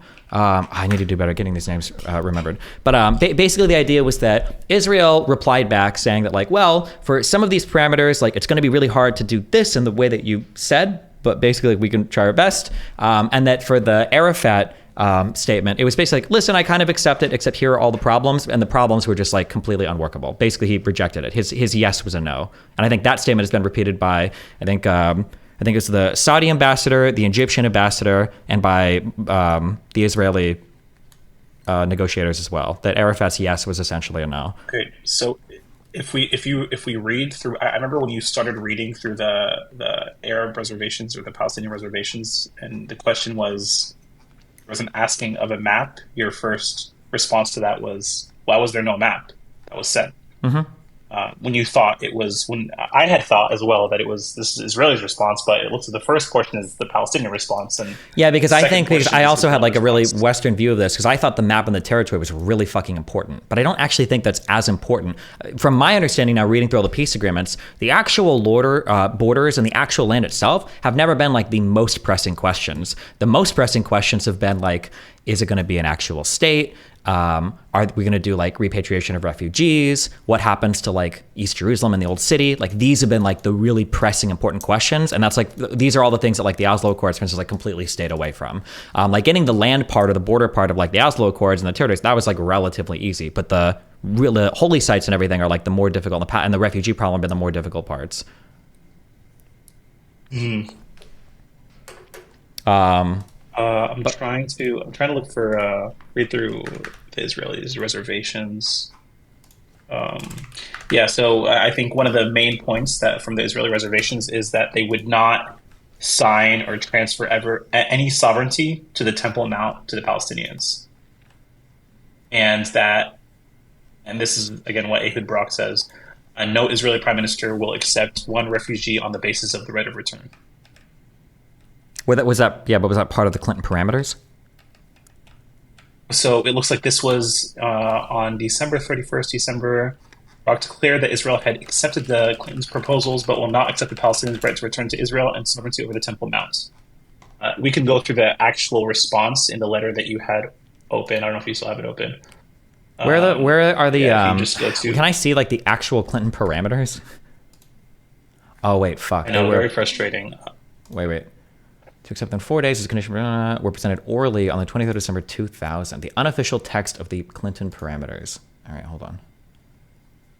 Seriously?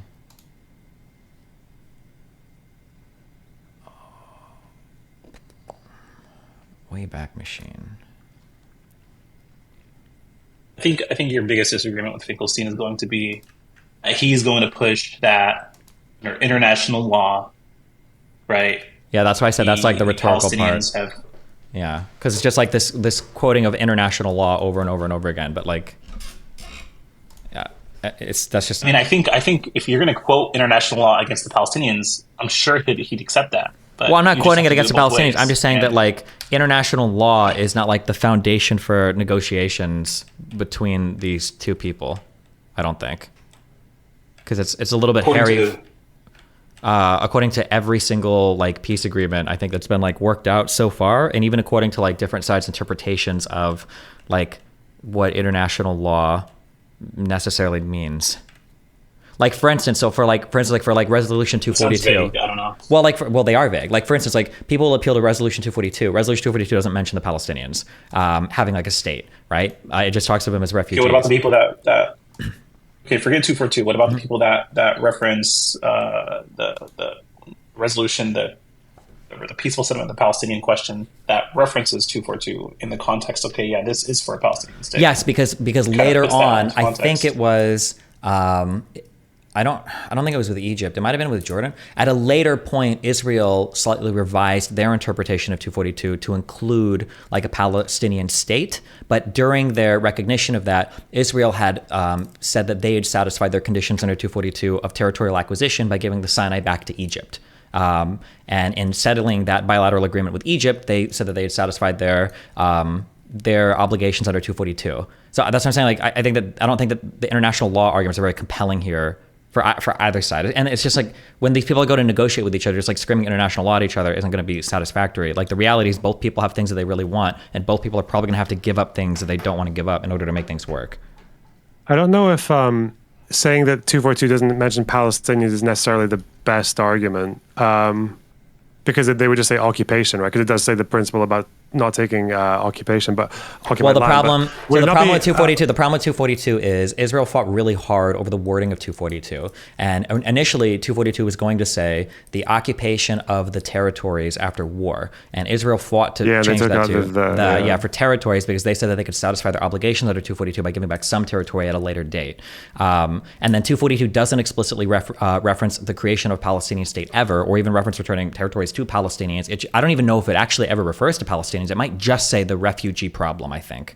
Yeah, because does that mean you're I don't for understand. giving- That's the problem I get, is because I feel like people who invoke 242 as if it's gospel, I feel like more honest, like pro-Palestinian voices know that 242 actually is a problem for them because it took that word out. Well, kind of, but the issue, what Axel says, is yeah. that later on in other Israeli negotiations, Israel has updated its understanding of 242. I think it might have been during Oslo 1, or Oslo 2, the second part. I think Israel updated their understanding of 242 to say, well, okay, we recognize that this probably means that the Palestinians need a state, I think. Like they revised their, I'm going to do a whole thing on 242, so I have this exactly, but...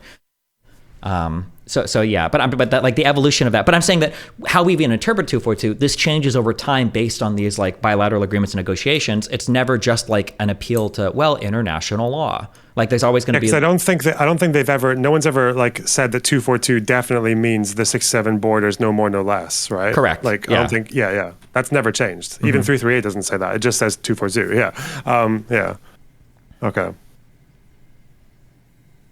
What do you say to the people who say that the French version of 242 says the French are just weird. They do a lot of weird shit. They're just their own people. It's just a language thing, isn't it? Is it possible to say it without? I think for France and NATO, yeah. I think they literally demand that everything that NATO, like if you see NATO documents, you see that they're also in French. It's because France like demands that. It's why Quebec has like. That's why Canada has 2 languages. French people are just, they're very proud. Okay. Wow. So, what about the argument, Destiny, about the ICJ ruling or opinion, where they essentially state that all of the West Bank, East Jerusalem, and the Gaza Strip are occupied Palestinian territories? I don't know if they state that. I know that they might state that, but they might. But I mean, like again, what do we do with that? Okay, yeah. But then, like, what do we do with that? Oh, end the occupation, right? Occupation bad. These are the areas That's just not happening, right? It's just not happening. For security reasons, or for what? For the fact that there are settlements there. No, I don't think the security argument is very compelling. But Israel will say for security reasons. I mean, they have a little bit of it, I guess, but they'll say because of security reasons, because too many people yeah. Go ahead. Would you be against if Benjamin Netanyahu comes out tomorrow miraculously and says, we're ending the occupation and we're pulling back to the Green Line and dismantling all the settlements? Would you be against that move? And you're assuming that like he could actually get it done? Yeah, assuming Israeli society goes with it. I don't know. I'd probably be like okay with it, like 51% okay. I could be convinced either way, but I don't think I would like. I don't think I'd be super opposed to it. The only question in my mind basically. Other way being against it. What? Like, why would you, what's the 49% of being against the only thing I'm thinking in terms, I just don't know in terms of like logistics. Like if some Israeli guy's going to come in here and go like, oh, you know that like 500,000 people live in the West Bank, and if they all move back to Israel proper, there's not enough like houses for them or some shit like that. I don't know. But like conceptually, I don't think I would have a huge issue with that. Okay. But I don't think politically there's that you're for dismantling the settlements. Yeah, because settlements are gay, and I just don't think that like I just don't think they're. I think they're stupid. And for like 50 million. What makes a settlement a settlement? What like which settlements are you against? Those within the Green Line? If so, why? I mean, like basically anything taken post like 67, I think is kind of stupid. Okay, yeah, I agree. So anything post 67 belongs to. Do you see should belong to the Palestinians? Well, it should belong to the Jordanians. I think, but I'm just saying that like realistically. Well, realistically, I mean, you say realistically. You can't say like you can't invoke like a crazy hypothetical and then say realistically in the hypothetical, because you're talking about giving it to a people that don't even have a state. I mean, like 67. They shouldn't have started settling territory that they didn't have a demographic advantage in. That was just stupid for a whole host of reasons that Israel is paying the price for now on October 7th and will continue to until they settle for peace. Yeah. Yeah, it was just a really dumb idea. but But I just think realistically, it's just a non-starter to say like, oh yeah, we're dismantling all the settlements. Also, I don't even think Palestinians want all the settlements dismantled. I think that if you like, for instance, if you were to tell Palestinians, we're going to let 1 million Palestinians come back to Israel, we're going to keep all of the major settlements near the Green Line. You're going to have like 85% of the West Bank, 85% of your territory, but we're also going to give you like the entire East Jerusalem. I think Palestinians are like, oh fuck it, yeah, we'll take this. I think they're probably okay with it. I don't know if like the actual land percentage. Yeah, I don't. maybe, yeah, I don't. maybe. Yeah, I don't know if most of the settlements actually matter. That's the only reason why I'm like a little bit warm to the idea of like the cluster settlements near the because Green the Line Palestinians have, been already expelled from those but they areas. don't basically. matter because They don't matter because Israel's I agree, policy of but I'm saying- colonization or territorial expansion has been effective, right? Yeah. Which is why it's scary to say they don't matter because they that don't matter basically. because Palestinians Good. have accepted are willing to make concessions for peace. That's why they don't like Palestinians have said we're willing to keep 60% of the settlers in place. It's a huge concession, and Israel wanted like 80-some%. Yeah, maybe, yeah. But it's hard when these Like concessions come fair land after swaps. lost wars. I think is hard. But Palestinians are So you unique. keep going back to the lost wars, but those lost wars, the Palestinians aren't asking for the 47 partition. So those wars are almost irrelevant. You agree that the 60. I don't know if you agree or disagree. Well, if you but feel hold like on, the wait. 67 war was Be really offensive or careful. defensive Well, you got to war. be really careful what you're saying because that's actually exactly what they're asking for. They're basically asking for the 47 partition, right? Because the 67 war is what legitimized the 47 borders. When people say 67 borders, they're really talking about like what came after 48. 49 borders are what they're talking about. Yeah, well, but the 49 borders, they That's pushed what I'm back, talking they pushed past a little bit what the partition lines were, but roughly speaking, that was the legitimization of the partition plan, was the 67 territory acquisition. Because once that happened, they're like, okay, hold on, well, the borders you had before, let's go back to those, which were a little bit further than There's a big difference between the 47 partition plan, UN partition plan, 181 borders, and the 49 end of the war borders. Are there huge Big differences? difference. I'm curious. Palestinians aren't asking. I actually, Yeah, I don't, very my big assumptions are not difference. that huge, but I can look, actually, I could Like be wrong on that. less than half. Oh, okay, maybe it the is. partition Maybe. literally part's less than half. different, Yeah, let me check, hold on. Like 45%, 46%, down to like 21%. Oh, wait, is it because of like all the territory in the Negev? Is that where most of the expansion came from? No, and they take the north as well. They take where Haifa and Nazareth is. They take that all during the war. They take the Galilee, they take a bunch of shit from the fucking like the edges of like towards the West Bank, and they take a bunch from the Negev and they shrink Gaza. Yeah, Yeah, like from the yeah, they took a bunch of shit uh, because it was Palestinians originally were what gonna get 55 45. It was originally 55-45% in favor of the Jews, and then 67 borders are like what 70 fucking 8-22 or something. Okay, yeah, I see it. So there's Exactly, areas up in yeah. the north. This is the sea. This is the Sea of Galilee, right? Is the North Sea here? yeah. And then this is River Jordan. It goes down to the Jordan. So them losing the 48 war is them losing that extra territory that they could have partitioned, and now they lost it, right? Yeah. So that argument is, well, they lost war, so then why are they going to ask for more? Okay, sure. Doesn't- So maybe not doesn't really not hold. necessarily the 47 borders, but it legitimizes their War of Independence borders after 67. Is recognizing them, saying like, okay, well, let's go back to the War of Independence borders, right? Yeah. Sorry, I don't remember what this point was initially. Yeah. Going Oh, yeah. back Oh, to I just don't. 67 borders. Yeah, I don't. I think So realistically, I don't think that's going to happen. They lost the wars, so they shouldn't. Sorry, go ahead. Yeah, I mean, what war have they lost since they started taking more land? Yom Kippur.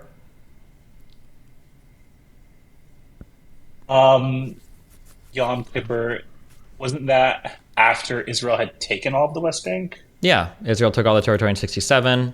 Yom Kippur happens in 73, and then they Yom Kippur was when they gave after Yom Kippur is when they gave the Sinai back to Egypt. Yeah. Right. Mm-hmm. And is that when they also? Yeah. Okay. So Yom Kippur, they didn't acquire any new land. They just gave some back. Did they acquire new land in Yom Kippur? I think they moved to the west bank of the Suez after. I don't know if they took that land or not. I know they got closer to Cairo than they'd ever been. I don't know if they actually conquered anymore or not. But yeah, I mean that's when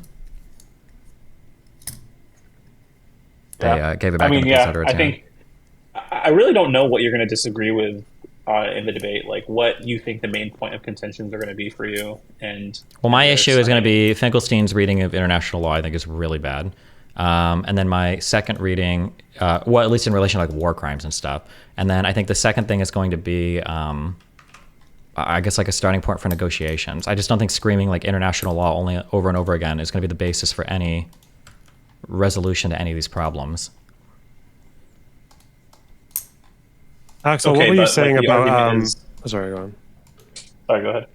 No, go ahead. What were you saying about the sticking points in the Temple Mount in Clinton parameters, or in Taba? What was your position on what was happening there? Yeah, I believe in the Clinton parameters, Barack was against giving any sovereignty to the Temple Mount to the Palestinians. Was this not between Camp David and Taba? Was there not one of the offered compromises? Was not from Ben Ami actually the suggestion that Palestinians do have sovereignty over the Temple Mount? I think I think that the only came condition I after believe was that's Taba. during Taba. Yeah. During Taba. I was Yeah, talking about and I think specifically Clinton parameters. Did the Clinton parameters not offer sovereignty over the Temple Mount, but not for like underneath? Because the whole thing was like don't excavate underneath because that's like where the old temple was. Is that not the compromise that was offered? Have to go. So, as I understand it, a part of the Clinton parameters. Or here, real quick, assumed actually, if that you the want, I can just read. Palestinians They're would- 4 pages. I can just read the Clinton parameters. Somebody brought Let's them do up. it. Yeah, okay. Okay, so U.S. attendance is with the Clinton team. The Palestinian team is Saeb Erekat, and then the Israeli team headed by Shlomo Ben Ami. Okay, these are the minutes. Territory from Clinton. Based on what I've heard, I believe that the solution should be in the mid-90s, between 94 to 96% of the West Bank territory of the Palestinian state. The land annexed by Israel should be compensated by a land swap of 1 to 3% in addition to territorial arrangements such as a permanent safe passage. I believe that's between Gaza and the West Bank is what he's talking about. The parties should also consider the swap of leased land to meet their respective needs. There are creative ways for doing this that should address Palestinian and Israeli needs and concerns. The parties should develop a map consistent with the following criteria, and then 4 points are listed. 80% of settlers in blocks, contiguity, minimized annexed areas, and minimize the number of Palestinians affected. Security. The key lies in an additional presence that can only be withdrawn by mutual consent. This presence will also monitor the implementation of the agreement between both sides. My best judgment is that the Israeli withdrawal should be carried out over 36 months, while international force gradually induced into the area. At the end of this period, a small Israeli presence would remain in fixed locations in the Jordan Valley under the authority of the international force for another 36 months. This period could be reduced in the event of favorable regional developments that diminish the threats to Israel. On early warning stations, Israel should maintain 3 facilities in the West Bank with a Palestinian liaison presence. The stations will be subject to review after 10 years, with any changes in status to be mutually agreed upon. Regarding emergency deployments, I understand that you still have to develop a map of the relevant areas and routes, but in defining what is an emergency, I propose the following definition. Imminent and demonstrable threat to Israel's national security of a military nature that requires the activation of a national state of emergency. Of course, the international forces will need to be notified of any such determination. On airspace, I suggest that the state of Palestine will have sovereignty over its airspace, but that the two sides should work out special arrangements for Israeli training and operational needs. I understand that the Israeli position is that Palestine should be defined as a demilitarized state, while the Palestinian side proposes a state with limited arms. As a compromise, I suggest calling it a non-militarized state. This will be consistent with the fact that in addition to a strong Palestinian security force, Palestine will have an international force for border security and deterrence purposes. For Jerusalem and refugees, I have a sense that the remaining gaps have more to do with formulations than practical realities. For Jerusalem, the general principle is that Arab areas in Palestine and Jewish ones are Israeli. This would apply to the Old City as well. I urge the two sides to work on maps to create maximum contiguity for both sides. Regarding the Haram/Temple Mount, I believe that the gaps are not related to practical administration, but to the symbolic issues, if sovereignty, and to finding a way to accord respect to the religious beliefs of both sides. I know you've been discussing a number of formulations, and you can agree on one of these. I add to these 2 additional formulations guaranteeing Palestinian effective control over the Haram while respecting the conviction of the Jewish people. Regarding either one of these 2 formulations will be international monitoring to provide mutual confidence. 1, Palestinian sovereignty over the Hara, the Israeli sovereignty over the Western Wall and the space sacred to Judaism, of which it is a part, the Western Wall and the Holy of Holies, of which it is a part. There will be a firm commitment by both not to excavate beneath the Haram or behind the wall. And then 2, Palestinian sovereignty over the Haram and Israeli sovereignty over the Western Wall, and shared functional sovereignty over the issue of excavation under the Haram and behind the wall, as that mutual consent would be requested before any excavation can take place. For refugees, I sense the differences are more relating to formulations and less to what will happen on a practical level. I believe that Israel is prepared to acknowledge the moral and material suffering caused to the Palestinian people as a result of the 1948 war and the need to assist the international community in addressing the problem. An international commission should be established to implement all of the aspects that flow from your agreement: compensation, resettlement, rehabilitation, etc. The U.S. is prepared to lead an international effort to help the refugees. The fundamental gap is on how to handle the concept of the right of return. I know the history of the issue and how hard it will be for the Palestinian leadership to appear to be abandoning this principle. The Israeli side could not accept any reference to a right of return that would imply a right to immigrate to Israel in defiance of Israel's sovereign policies on admission, or that would threaten the Jewish character of the state. Any solution must address both needs. The solution will have to be consistent with the two-state approach that both sides have accepted as the way to end the Palestinian-Israeli conflict. The state of Palestine is the homeland of the Palestinian people, and the state of Israel is the homeland of the Jewish people. Under the two-state solution, the guiding principle should be that the Palestinian state will be the focal point for Palestinians who choose to return to the area without ruling out that Israel will accept some of these refugees. I believe that we need to adopt a formulation on the right of return that will make clear that there is no specific right of return to Israel itself, but that does not negate the aspiration of the Palestinian people to return to the area. In light of the above, I propose two alternatives. One, both sides recognize the right of Palestinian refugees to return to historic Palestine, or both sides recognize the right of Palestinian refugees to return to their homeland. The agreement will define the implementation of this general right in a way that is consistent with the two-state solution. I would list the 5 possible final homes for the refugees. 1 is the state of Palestine. 2, areas in Israel being transferred to Palestine in the land swap. 3, rehabilitation in host country. 4, resettlement in a third country. And 5, admission to Israel. This is the last page. In listing these options, the agreement will make clear that the return to the West Bank, Gaza Strip, and areas acquired in the land swap would be a right to all Palestinian refugees, while rehabilitation in host countries, resettlement in third countries, and absorption into Israel will depend upon the policies of those countries.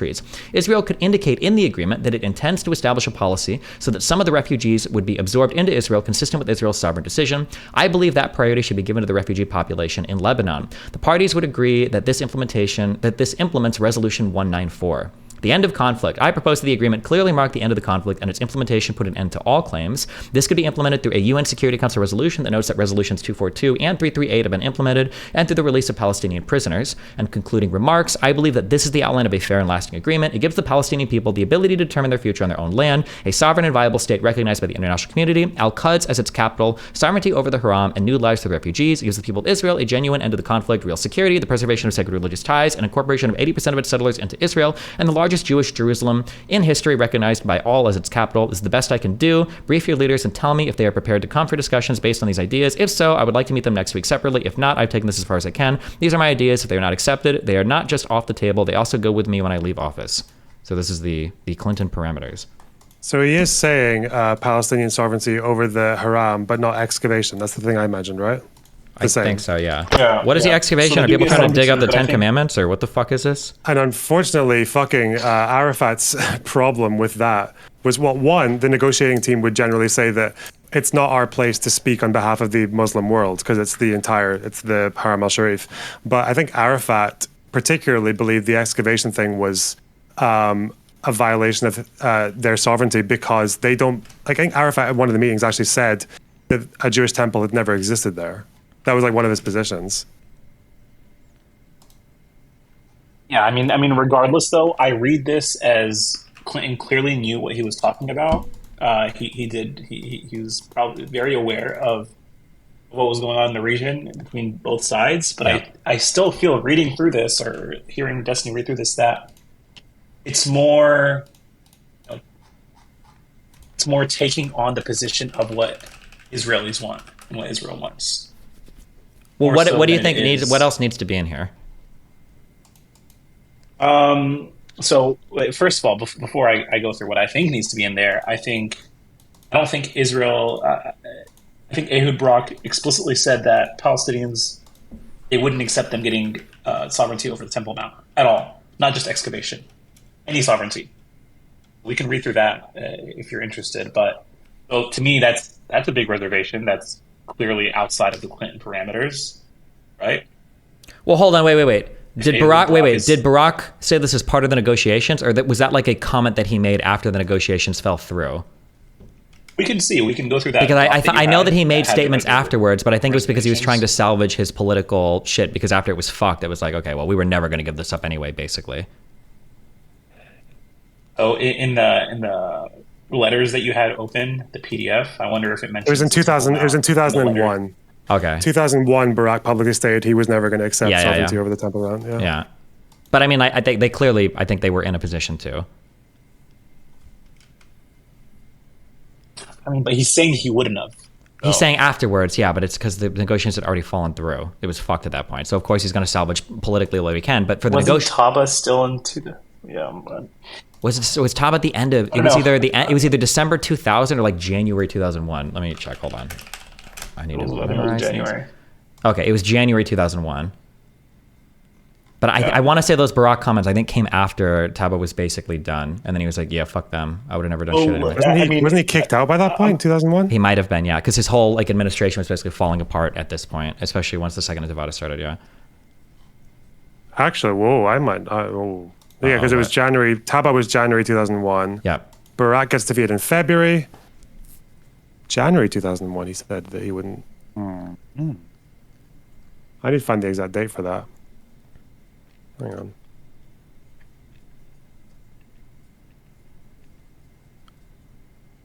I wonder if he said it before or after Arafat's comments, because that thing about saying that we're not going to concede it because the Jews never had a temple there is kind of mental. But let me see. Maybe, yeah. But regardless of what he said, I think that the delegation seemed, because in the Israeli comments on the Clinton parameters, did they say like, well, we're never doing this? Because my understanding is they made that additional offer where like, listen, you take 2 holy sites, we'll take 2 holy sites, and we'll just settle it based on that. Yeah, I don't think the reservations letter mentioned we're never going to give up the Temple Mount. Yeah, I don't think that because was the public statements by politicians are going to be different probably than their personal political aspirations, which is another thing that I learned going through all of this bullshit. Yeah, I'm trying to find out. Okay, so I'm reading. Wait, hold on. I'm gonna use the bathroom real quick, so I'm not gonna be here. Give me 1 sec. Hold on. Just. All right. No, I was just gonna say I was gonna read through the reservations. Do you have a link to the reservations? Yeah. I don't even know if it's necessarily okay to call them both reservations, but anyway, I'll just find it for you. I got it. Okay. Why wouldn't you call them both reservations when? Because the tone of what the Israeli side is saying is like they've basically given this after they've agreed to them, whereas Arafat's not. His response was very delayed. It feels like the Israeli response reads more like a here's what we would have liked, but we're giving up for the sake of the negotiation. I could be wrong. I might have to misread it, but I think Clinton calls them reservations. I think Clinton says they both accepted with reservations. Okay, well, Clinton also said that he never had sexual relations with that woman. I don't know. I'm just saying that like they sound like very different reservations. Like they sound like a very like to give the same word to both of them just doesn't seem. It feels like the Palestinian one is very much more like what they say about refugees, right? They are properly saying like fucking. We're not giving up people's right of return to Israel. Like they're like very explicit. Whereas I think for say it's like for the Temple Mount, they're saying like fucking the United States formulations on the Haram are problematic. First, the proposal appears to recognize Israeli sovereignty under the Haram by implying that it has a right, which it voluntarily relinquishes, to excavate behind the Western Wall, i.e. under the Haram. Moreover, the Western Wall extends to areas beyond the Wailing Wall, including the tunnel opened in '96 by Netanyahu, which caused confrontations. Yeah, that's like further clarification. But I don't consider that the same kind of reservation as like the way Arafat was talking about fucking refugees, or the Palestinians were talking about refugees. Yeah, so here's my issue with the sorry, refugees I'm problem fucking dumb as shit. Yeah, go on, sorry. I was going to say, like, okay. Clinton is asking them both, asking both sides to relinquish or call the 194 UN Resolution 194 being implemented, whilst Israel is essentially saying no one's returning to Israel. How does it then have been implemented? By going to the Palestinian territory exclusively isn't implementing 194. That's not what 194 calls for. That's what I'm saying. Clinton is giving a very watered down resolution to, okay, this is going to meet all of the Israeli needs, whereas 95% of the world, the ICJ, every single international organization is saying, well, no, those territories belong to the Palestinians, and right of return is something that should be discussed, but again, it's still technically the right of the Palestinians. Um, I'm going to go through Jerusalem first, and from the Israeli side, and then the refugee thing. So the Jerusalem side here from the reservations is they're saying Israel understands that the fundamental principle underlying the president's ideas concerning the compound of the Haram is that what is holy to Islam shall be under Palestinian sovereignty, and what is holy to Judaism shall be under Israeli sovereignty. Accordingly, the Western Wall and the space sacred to Jews of which it is a part, or B, holy of the holiest of which it is a part, should be understood to incorporate the Kotel tunnel, the Makhem, is it building, the Kotel itself, and the remaining part of the wall towards the south wall, as well as the Ophel Garden, City of David, Mount Olives, and the tombs of the kings and prophets. Like something like that seems very much like a concession. Whereas when I see, what's the Palestinian thing about refugees? Where is it? He said, Well, is I'm it here? reading the I'm reading the letter that was sent, quote unquote reservations that was sent. I'm seeing something different. Uh, It's saying here, like, because it just sounds like to me this sounds like a mixed message if I remember correctly. It's the essence of the right of return is choice. Palestinians should be given the option to choose where they wish to settle, including return to the homes from which they were driven. There is no historical precedent for a people abandoning their fundamental right to return to their homes, whether they were forced to leave or fled in war. We will not be the first people to do so. This is one of the most ahistorical things I've ever read in my life. But recognition of the right of return and the provision of choice to refugees is a prerequisite for the closure of the conflict. But then he follows up by saying, we're prepared to think flexibly and creatively about the mechanisms for implementing the right of return. In many discussions with Israel, mechanisms for implementing this right in such a way as to end the refugee status and the refugee problem, as well as to otherwise accommodate Israeli concerns, have been identified and elaborated in some detail. The United States proposal fails to make reference to any of these advances and refers back to earlier Israeli negotiating positions. So the thing there is like I don't disagree with any of that. it seems to be quite firm on the choice thing first of all, and then with the ahistorical thing that apparently no refugee has ever like relinquished the right to their home, which is weird. But yeah, it seems like a mixed signal to me. No. I mean, I see this as it is the way they see it is this is 100% within their right based on Resolution 194 that full right of return is their right, but they're willing to negotiate and accommodate Israel and Israel's concerns. But what Clinton does is he just puts out all the Israeli negotiator talking points by saying essentially it's up to Israel whether or not they let anybody within Israel proper. Um, so first of all, I don't think 194 is agreed upon by either groups for this, was it? It was supposed to be based on 242 and 338. I don't think they said that they were going to negotiate on 194. 194 was mentioned in the Clinton parameters that Destiny just read through, that both sides would agree that 194 has been implemented if they do this. Okay. I think that was part of what Clinton said, yeah. But how does that resolve clearly, how does that resolve the Palestinian side saying that that the essence is choice? How do you square that with them? Wait, what are you it's not saying? just going to be people can just choose to go wherever the fuck they want to. Wait, which part are you having trouble? That it's choice to return to Israel if they want. Yeah, and including like down to the home. They're saying they return to homes because it's like, you know, assuming like homes that people actually live in as well. So I how do you read that square as that that's with, their like, right. thinking flexibly? Okay. Sure. So that's their right, is what he's saying. But at the same time, they're willing to negotiate that right, not to outright say no. They're not going to get any of it. They're not going to be able to go. None of them are going to be able to go to Israel proper.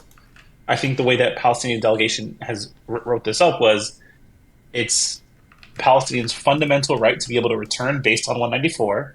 We're willing to compromise based on Israeli concerns. But what Clinton parameters does is it completely removes the requirement of Palestinians being able to return to Israel proper and completely gives that option to Israel. Do you think if it had an obligation for Israel to accept, say, like 100,000 people or something, that would have resolved it in your eyes, according to this? I think that would have a huge difference, yeah, because I believe that's also around the number that was proposed during Taba, about 100,000, and that's the same negotiations where they were saying that they're close to a resolution.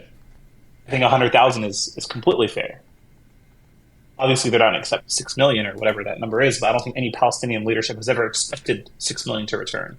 They're just saying fundamentally that's their right. But we understand the concern. We understand that it's difficult for Israel to accept. Okay.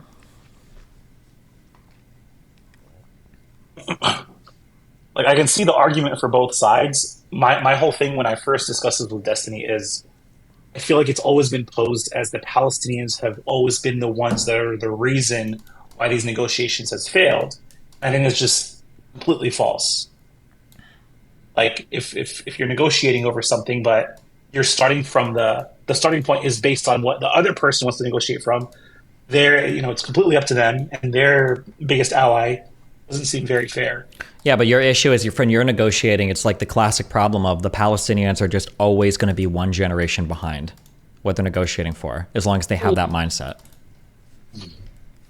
Like, if they accepted the 47 partition plan, then we would be talking about the 47 partition plan, but they didn't. And then they fought a war, and then the new borders came in 48, and then I don't know if they would have accepted the 47 partition plan after 48, but I know that after the 67 war, they wanted to go back to the 48 stuff, and then after peace with Egypt, and then after peace with Jordan, they failed to reach a resolution in 2000, and then like everything is just like one generation behind. Like, oh, well, can we go back? Here's the problem, Destiny. Here's the problem. Since '98, since '98, I want to say is when the first draft of that resolution, the UN resolution of the peaceful settlement of the Palestine question. Since '98, the Palestinians have accepted every single year 67 borders. When you say one generation behind, it's a generation behind on what kind of concessions we want to make to Israel. It's never let's just accept what 95% of the world accepts, what the ICJ accepts, what every international organization. Again, the international stuff doesn't matter, right? What matters are the negotiations between the states involved, unless there's like a clear violation of international. So sure. You're saying it's essentially only up to what Israel believes the starting point should be, and not anybody else on the planet. Well, no. What Israel and other country. No. What Israel and the people they're negotiating with believe. Yes. You don't think the Palestinians... if the Palestinians don't believe that the 67 borders are theirs, why would they vote for it every single year? If they don't believe I'm saying the Palestinians theirs? might, but the surrounding Arab states apparently didn't, or they didn't feel that strongly about it. So it's hard now that that's not true. They all vote for it every year for the past 2 decades. That's fine if they throw up a vote in the UN General Assembly or whatever. But when it came time to actually determine borders and to settle bilateral, actual in-ink peace treaties, determined by that resolution. The what? That resolution determined the borders as being the Green Line borders. That was the borders that were going to be agreed on, and Israel obviously would never accept those borders, which is why these negotiations are happening to try to appease this one country. I'm saying that when Egypt negotiated with Israel, they figured out between themselves what they thought a fair and just resolution to their problems were. And it wasn't Egypt just screaming 242 or whatever. It was, okay, well, let's figure out how we're going to negotiate this. Same thing happened with Jordan, and the same thing happened. What Egypt got was basically all their border back. All the Sinai. They didn't partition the Sinai into like enclaves. Yeah, but they paid a price for it as well, right? Egypt got kicked out of the Arab League for 10 years. There was a lot of icy relations between them and the rest of the world. I agree. So that was you're right. But now we're at a point where those wars have passed, and now we're at a point where the past 2 decades, everyone is willing to make peace with Israel.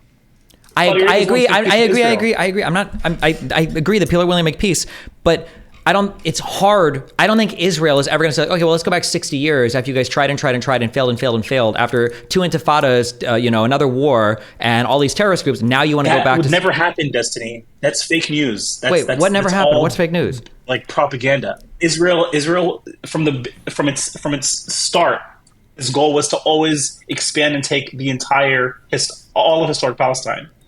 If the surrounding states, if the Arab states let them, yeah. But Israel would have been forced to negotiate peace if the Arab states wouldn't have wanted to fight as well. Their goal was to always kick Israel out. Israel just took advantage of the surrounding states' ineptness and managed to expand their territory, which we can argue is right or wrong. But so you're saying 67 was like Israel's, all the Arab states were planning to go in and genocide Israel in 67? I don't know if they would have genocided them or not, but they definitely didn't want them there, or at least the citizens didn't. That's not what happened.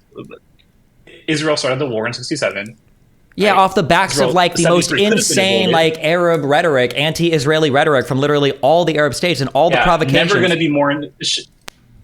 Never going to be more insane than the rhetoric from Israel. Like, let's be real. It'll never be more insane from some of the stuff we've heard, not just today, but literally since the inception of Zionism. The most insane statements about, are like taking. These are two-legged beasts. Okay, yeah. Listen, that the reality is that land, like right? prior to 67, all of the surrounding Arab states were engaged in this huge like eve of wanting of talking about the destruction of Israel and pushing them back and getting rid of them, the colonizers from our lands, and expelling UN troops and closing straits and like blah blah blah. Like if they're engaged in this rhetoric, yeah, of course Israel is going to be hyper paranoid and they're going to think like, holy shit, these guys are about to destroy us. What if Israel leadership up until 67 and before 67 was engaged in rhetoric of expansionism? Expansionism? Does that not matter? Does that not? Yeah, of taking the West Bank eventually, of saying that this is our promised land, we should Hebron belongs to us, all this, Judea, Samaria belong to us. Is that rhetoric also not? Should that not also be off-putting to the Arab states like Jordan? Like, okay, they're about to invade. Yeah, it could be off-putting. Sure, it could be, but I don't think Israel was ever positioned. It goes both ways. Israel was never positioned though to invade at any second. That's the issue. The problem is that the other states, like Israel, is basically fully justified in almost all of the major conflicts they've been involved in because the Arab states give them international justification on a silver platter. I think that's the issue. I would argue that the Arab states were justified in every single war they've ever went to with Israel. Maybe, yeah. I don't even know if I necessarily would disagree with that. Sure. Both sides can feel justified. That's both. Wait, both sides can. Yeah. Sorry, go ahead. Both sides can feel justified in war, sure. But like, let's say hypothetically, let's say that in Yom Kippur, let's say that Lebanon had actually moved south and taken is Jaffa. That's south of Tel Aviv, right? Or is it north of Haifa? Jaffa's near Tel Aviv. Yeah. Is Haifa? What's like directly? Like Akka, Nazareth, like that region, like the Galilee. Hold on, wait. I'm thinking. Galilee. Are you trying to find out? Are you trying to find out if Jaffa is south or north of Tel Aviv? No, I'm just curious what the big. Like any port, say Haifa. Haifa is what I'm thinking, Yeah. right? Let's say that Lebanon. Let's say that this 6-day war happens, and let's say that Israel takes the Sinai. Let's say Israel takes the West Bank, and then let's say Lebanon captures through Haifa, right?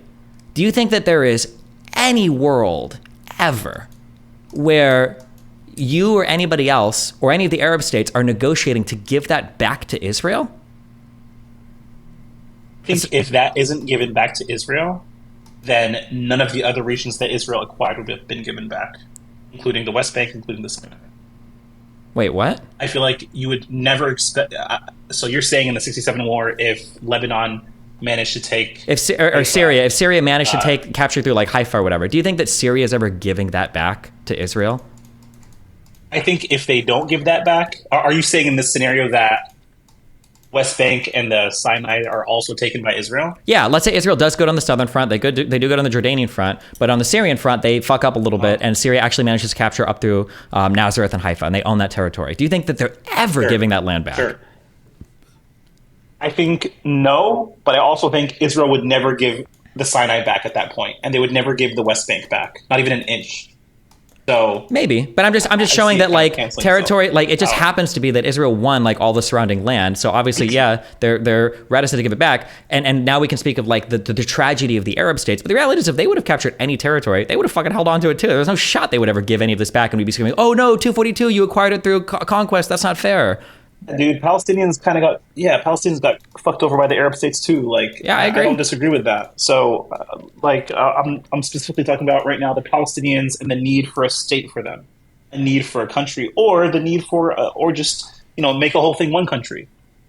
It's like it's unfathomable to me, Destiny, that you understand clearly that Israel wants the land without the people, right? Of course, yeah. How just a messed up ideology that is. When they what do you mean a messed up ideology? I mean, everybody wants fucking land. I mean, it's such a messed up idea, but without the people. That's to me that part really fucks with my head, because anytime you can give me examples where that's not happened, but when an army beats another army, they take all the land and say, okay, we're your new rulers. If you don't like it, we're gonna kill you.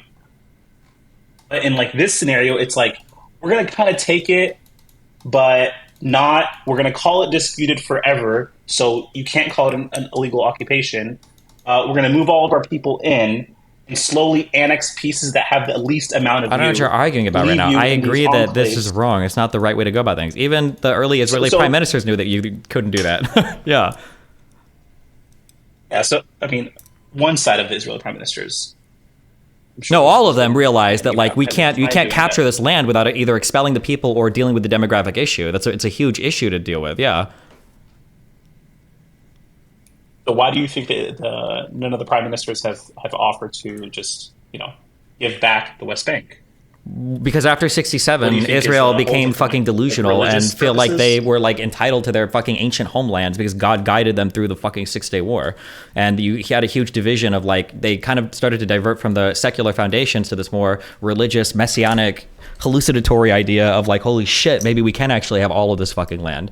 And then over time, I think that position has become more and more popular and more, I guess, settler people have become. So why are you so against the Green Line then? Like, why are you so against there being two states? I'm not. You're just. I don't agree. I don't. Because we're in a world of like moral righteousness and justice and like what's like the on the ground reality of what can be negotiated. I'm convinced. I'm more worried about like what can we actually negotiate on the ground. The best solution, the actual best, simplest, easiest fucking solution is technically what you said earlier. If they could get along and just have one fucking country, this would be so goddamn simple to sort out. Holy shit. Destroy the dumbass wall on the West Bank. Everybody lives together in one fucking government. Vote for your shit. No more weird separated God. No more territory. That's all bullshit. And then boom, you're done. But obviously, for realistic reasons, that can't happen. So now we've got to look at the realities on the ground and figure out, well, what the fuck can we do to sort this problem out? And Israel has kicked the can down the road while shoring up their demographic majorities and settlements in the West Bank, which is wrong morally, even and internationally. It's fucked up and it's stupid and it's self-destructive, as we see like for October 7th. It's bad when Israel just keeps trying to kick the Palestinian can down the road and assume they can never fucking do anything about it, which is fucking retarded. But like when negotiations come, it can't be like, okay, well, we're going to demolish 700,000 settler homes and then we're going to start negotiating there, because realistically, nobody's going to have an appetite for that on the Israeli side, and it just doesn't get us anywhere. That's why I think there has to be like a search for like a realistic solution that's not just screaming international law over and over again, because that doesn't get anybody anywhere, I think. But the problem I have with what you're saying is, let's say Israel doesn't agree to a two-state solution anytime soon, right? And they continue building settlements. Then you're going to come tell me, 20 years from now, when we're in our 50s talking about this, that, well, they shouldn't have to like give up 80% of the land or 70% of the land or 60%. It's going to become even more and more ridiculous because Israel is making it more and more impossible. But we're asking the Palestinians to deal with the facts on the ground, even though the facts on the ground aren't their fault. It's not their fault that this many settlements are sure, which is why 2000 is so tragic, because I think territory. in 2000, what was it, like 100,000 settlers, I think, in the West Bank? What? Yeah. So like in 2000, there were possibilities to it, but Israel has put itself in essentially an intractable position. I mean, I agree it's bad, but so they should suffer the consequences. Israel should suffer the consequences at this point. Yeah, but the problem is, I don't think Israel wants to, and internationally, I don't know if anybody's going to push them to. Like people in America and Europe, in America and Europe can vote for what they want, and it's like, and they can appeal to international law. But the reality is, Saudi Arabia doesn't give a fuck about trading with fucking Palestine. Jordan, the king literally locked the fucking gates to keep these people out of his country. Egypt enforces their blockade on the Gaza side. Lebanon is a fucking failed state out of the PLO, fled there after trying to coup the fucking Jordanian king, and now Hezbollah exists. Like, nobody likes these people. Nobody wants for these people. Nobody's truly going to advocate for these people, except for people in Europe or other Muslim countries that just virtue signal vote on these things. Because if they actually cared, then when Egypt or Jordan or when the Abraham Accords were negotiated, people would have included the Palestinians in these negotiations. They don't, because they don't care that much about them. So if the Palestinians have no allies, and if Israel, so I'm just saying that, like, so now we have to look at the reality on the ground. Like, we have to sort something out where shit gets figured out. And I don't think it can be starting with like, well, 67 border. Nobody's going to support that except for UN General Assembly resolutions. I think if we're talking about Israel paying the... What'd you say? I think we're talking about the issue of like Israel paying the price of what they've done in the past. It's like, I don't think personally, I don't know if Destiny agrees with this, but I think like between 2000, say like 2005 and until October 7th, I think there was a big problem where people in the West, especially like American presidents, would always say, they'd go on TV and say the settlements are a really big obstacle to peace, and then they would do fuck all about it, right? Whereas back in the day, people like Bush Sr. and all that were a lot more aggressive with that kind of stuff, and that was maybe a failure of like Israel's allies in the past, and then that probably would be the case going forward as well. Well, that's now why it's a little late to be a bit more. Yeah, it's a little late now, but I believe there should be harsh penalties for it. But also, like, I don't know how Israel got so fucking retarded, because they were very, very, very sensitive to demographic issues in the from the 1900s up to like 67. Israel was incredibly sensitive to demographic issues. And then they have their magical fucking wind, and then it's like day 3 of like the 6-day war. Fucking Dayan is giving people rides in his fucking, Toyota van to fucking East Jerusalem to go live there. He's like, oh shit, we have new fucking places. And it's just like everything's fucking retarded from there. But I think that after 67, well, it's hard after 67 because you just won. But like at some point, Israel needed to aggressively figure out, okay, well, we've captured a whole bunch of people. We either annex the territory proper and then we make them citizens and we figure out shit from there, or we dump it back to Jordan or Egypt. Because this situation is fucking retarded. You can't capture a territory like this and then do basically apartheid and say like, oh, well, I don't know, we'll kick the can down the road for forever. And then it's like, oopsies, they did a terrorism, or oopsies, like everybody's fucking mad at us. Yeah, because it's fucking stupid. This is dumb. But the negotiations of the the Taba summit was so good. They were so good. What? Yeah. At what point do you stop supporting Israel if they continue building settlements? I don't ever support. Support them wholesale. I don't know. When does that support end? It's like, okay, Israel, at what point would you want America to stop maybe? The problem is, like, when does a lobster, what's the meme? Like, when does a lobster realize that it's in a boiling pot? Like, I mean, like, if yesterday they had 0 settlements and today they made plans to move 700,000 people into the West Bank, I think I would say we can't support Israel. We're done at that point. But the problem is the gradualness of it. And it's like, well, fuck, we didn't support them at 700,000, or we do at 700,000, so we're probably at 750. Do we do 800,000? Like, I don't know. Like, it's just, because of the gradual expansion, it's just hard. But I don't even know what people mean. What do people mean by like support, though? Do you mean support as in like does it count as withholding support? As in 2000. Does it count as like withholding support if you still have them as an ally, but you reduce funding for certain projects or like loan guarantees and shit like that, right? In 2000, after the Taba summit failed to be negotiated, I think that it should have been something along the lines of, you don't get any more military funding, you don't get any more humanitarian aid, and you have no security assurances from the United States until you figure out your Palestinian problem. Or that should have been like, you've got like 12 months, good luck. And it should have been a private conversation, obviously, because you don't want everybody to know, like, oh shit, Israel's gonna be fucked. And now the Palestinians are like, oh, well, we're just gonna wait till you get super fucked. But there should have been massive pressure from an American, probably from the American government, to figure this shit out, even if you have to do it privately. Because, this is retarded. Yeah, George Bush got very sold on the whole, like, we're fighting against terror thing from him and Sharon. Yeah, and to be fair, 9/11 and Iraq, like, jerked our head around to a totally different conflict, and then we stopped paying attention at all to this, but... It was very helpful to Sharon to go to Bush and just be like, hey, terrorism, you and I. Yeah, fuck. Sure, yeah. Wait, what? Okay, yeah, I was going to say, when you say all this, Destiny, I still don't understand then what exactly you're arguing for. Like, because I agree with basically everything you're saying. So what are you... I'm saying that there needs to be a negotiation. What is the Israeli side you're taking? Do what? You're either I'm lagging or your mic just fucking died. Rip. What the fuck? They got him. My Mossad agent. I feel like maybe do you sometimes notice that you're arguing with people and it feels like very, very diametrically opposed? Is that the right word? But you're even though you sometimes often agree on, like, you and Cenk like argued a lot, but I think as far as like final settlements, you seem to have the exact same line, right? like some kind of like reasonable settlement on right of return, two states, like the I don't know if security Jank was assurances. there. The main problem with the arguments is people just don't know anything about anything. I've talked to 2 people, I think, that know anything about this conflict for real that I've disagreed with, and that was that professor guy, Lamont, I think was that his name? Oh, yeah. And then Axel in here. But other than that, for people that I disagree with, they basically just know Twitter headlines, and that's it. So whatever agreements, quote unquote, we have, I don't even know how seriously I take those, because it's just like meme shit. I feel like one of the things that people So often... Destiny, Okay. Mark, you can talk. you guys hear me, right? Yeah. Yeah. Okay, yeah. No, I was going to say, so I'm trying to understand when you're going into this debate that you have coming up, what exactly your pro-Israeli stance, like, what does it even mean? You know, because it sounds like you're against the settlements. Yes. You believe in a two-state solution. Mm-hmm.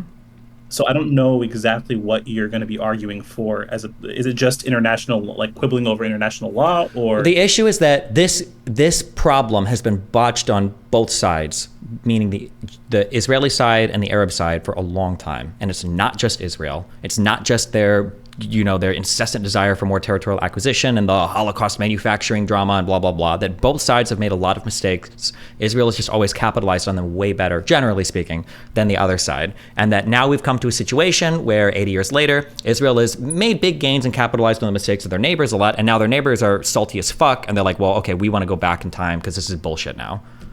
Whereas, like, that question I asked you, like, if Haifa it had been captured by Syria in the Six-Day War, nobody would be compelling Syria to give that back to Israel. They'd be saying, well, no, that was occupied territory from the 47 War of Independence. Just like nobody was telling them to give the West Bank back to Israel because that was part of the, mandatory Palestine area. Nobody was telling them to give Gaza back to fucking Israel, even though that was technically conquered from that area. But, yeah. So one is like the blame. Oh, also I'm doing this tonight on stream because Lex wanted me to email him some stuff. I'll probably outline like the general areas of disagreement, and then these will be like our guiding points for conversation. But actually, fuck it. If you guys are fucking here now, actually, we can just fucking do this. I'm curious. And I'm just gonna do it with you here. I'm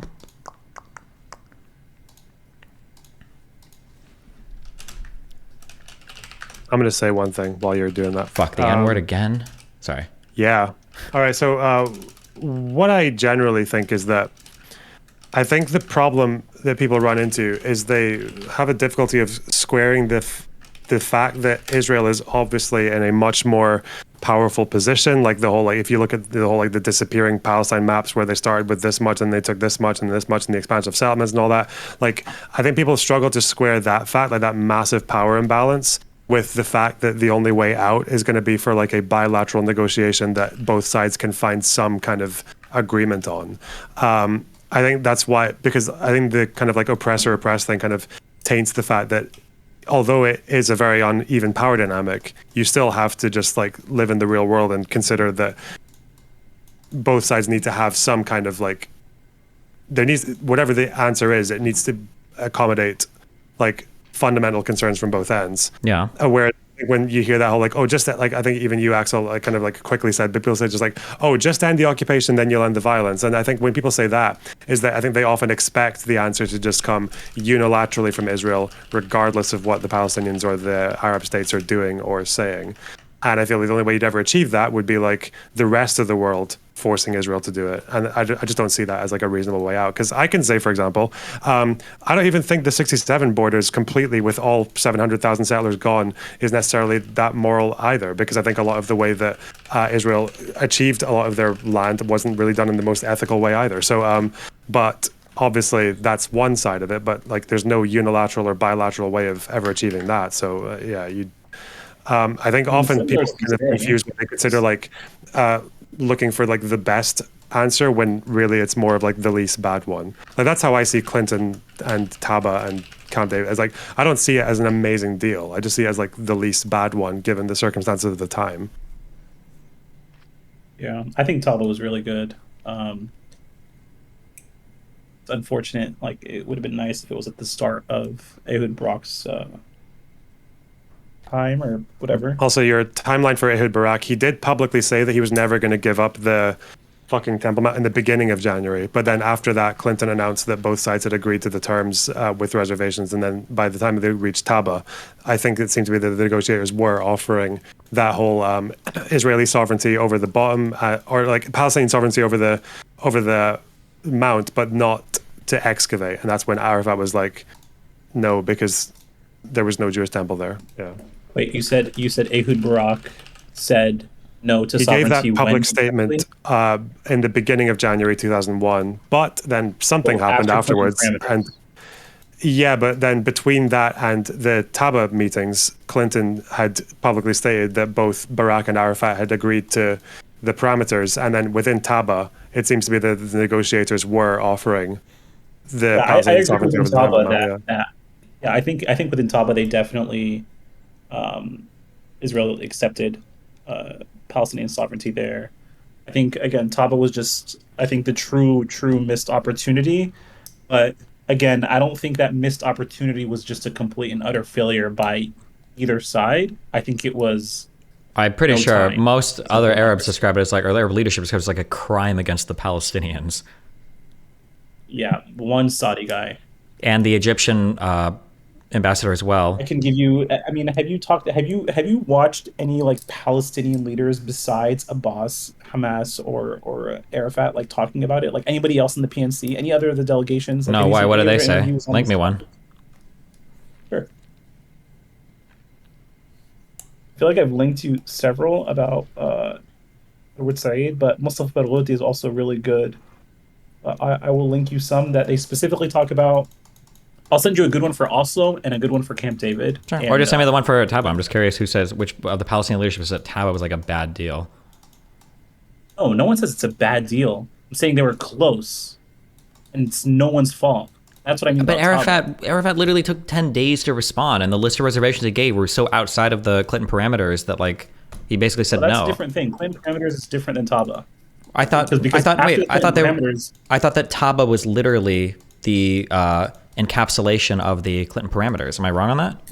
so Taba, they've made Israel was willing to cut down on the amount of concessions in terms of land border swaps. Taba, it was nearly 100%. Yeah. Of border swaps and refugees. I believe in Taba, Israel was willing to accept 100,000 Palestinian refugees within Israel proper. But I think everything in the Taba summit, I think, was within the Clinton parameters. I thought that was the point almost of the Taba summit. I think the Taba summit, Israel was agreeing to way more than what the Clinton parameters were outlining as being the minimum requirements, because the Clinton parameters never called for a set number of Palestinians to get to return. Well, no, they didn't Israel call proper. for it, but they left it up to them to figure out, which is what they did at Taba, right? They were like, "You guys can figure out the formulation for this." Yeah, because it did say percent- that. It did say something. What was it? Israel fucking humanitarian like, considerations, right. but they would have their sovereign Yeah. right of admission. Yeah. But yeah. yeah, but it seems to be that that because even before that, even in Camp David, there was the family reunification program, wasn't there? So even then, they were never. I don't think Israel was ever saying 0 refugees come to Israel, right? I don't think they were ever saying that. Oh, Yeah, I maybe. think the Clinton biggest parameters don't difference- really suggest it either. Yeah. I think also the land percentages in Taba was nearly 100%, whereas Clinton parameters was like 94 to 96. Yeah, but they still fought over what the land percentages were because Arafat's definition of the West Bank was different in terms of like its size compared to Israel. That's why. So again, like even in Taba, Israel thought they were giving up 4 to 6%, and Arafat said 8. Thought it was 8. Yeah. Where did you get that source? When you say Arafat saw the West Bank, because I agree with you, and Destiny has disagreed with me, but Arafat has thought that the West Bank was a different size because he includes East Jerusalem, correct? I don't. Is it because he includes East Jerusalem? I thought it was fuck. That's what I thought. I'm gonna forget the names of the regions, but I don't think it was because of. It's like an area. Wait, it's an area around. There's like a no man's land near Latrun. There's an area around East Jerusalem. There are like water linked areas next to the Dead Sea, and parts of like the Jordan River. That's what. Yeah, it's. I don't think it's Jerusalem. No, it's over just different parts of the West Bank, often like military related zones. The source is Jeremy Presman. I think if you want, this is probably the best article I've ever seen for like trying to put blame as evenly as possible on both sides. I think it still comes out more or less anti-Arafat, but it doesn't let like Israel off the hook at all. Hang on, I'll put it in fucking. Does this have like a voice chat? Yeah. There you go.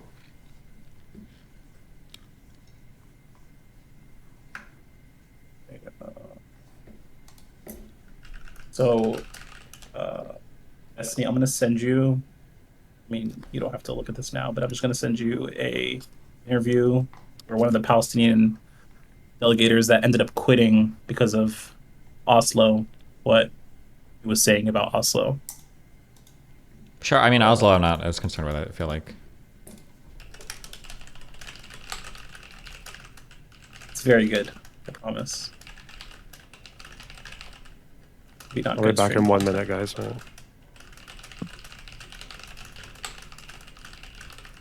So you, Destiny, before you left, you were going over all of the what you thought were the biggest differences, or what your biggest, I guess,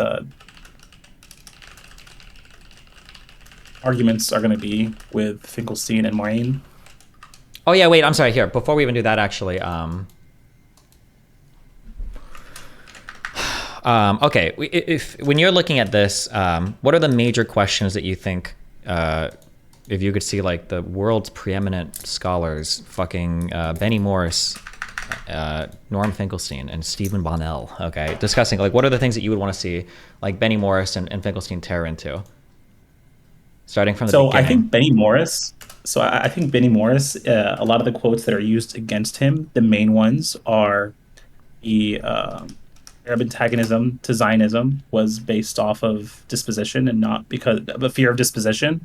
That was a Benny Morris quote that's literally always used against him. That he has to try to, including Finkelstein, used it against him a lot. It wasn't. It was the Arabs essentially that were the victims at the beginning of all of this. Another one that's used against him is that the idea of transfer was built into and inevitable in Zionism. So ethnic cleansing was always a plan for Zionism to succeed. What Plan Dalit was shouldn't be looked at necessarily defensive but offensive because of the history of the things that Ben Gurion was saying leading up to the 48 war. So that's another thing that Benny Morris says, but then his conclusion is kind of weird. He thinks that there was never a pre-plan to expel Palestinians, but he also acknowledges that Ben Gurion has consistently talked about expelling them. And yeah, because I think them. the issue, I think that the balancing of these two statements is that while the early Israeli leadership was optimistic, they were realistic at the same time. So Ben Gurion had a dream to conquer all of Israel. Like that was always the dream, but they realized that the political realities on the ground might not always make that a potential. So they would settle for essentially what they could get. Yeah, and Axel, was that your position on Benny Morris, or was that someone else's position on Benny Morris? I read something I see in Righteous Victims. He says something around this is the fear of territorial displacement, disposition. No, reading something else where he mentioned, and I don't know if this is from a book. I don't know where I got this quote. It's just in my notes that the population transfer was inbuilt into Zionism to the extent that involved transforming a land which was Arab into a Jewish state, and a Jewish state could not have been arisen without a major displacement of an Arab population. That's not incompatible with believing that it wasn't a pre-calculated plan, right? Sure. Yeah, because what you're talking about there, that's built into the conquest of labor, of buying land from Arabs, buying them off the land, and then having them move, and then bringing in Jewish people to work the land. That's literally part of that initial conquest. That would be ridiculous for anybody to refuse. Transfer must have been built into some extent. Apparently these are from the same book. Hang on. Apparently these are these both from Birth? The second one is from the fear of territorial displacement dispossession is from Righteous Victims. Oh. Wait, really? And he says that this was the chief motor to Arab antagonism to Zionism down to 1948 and indeed after 1967 as well. Fuck, is there a page number? Because I've just read that, like, first half of that book.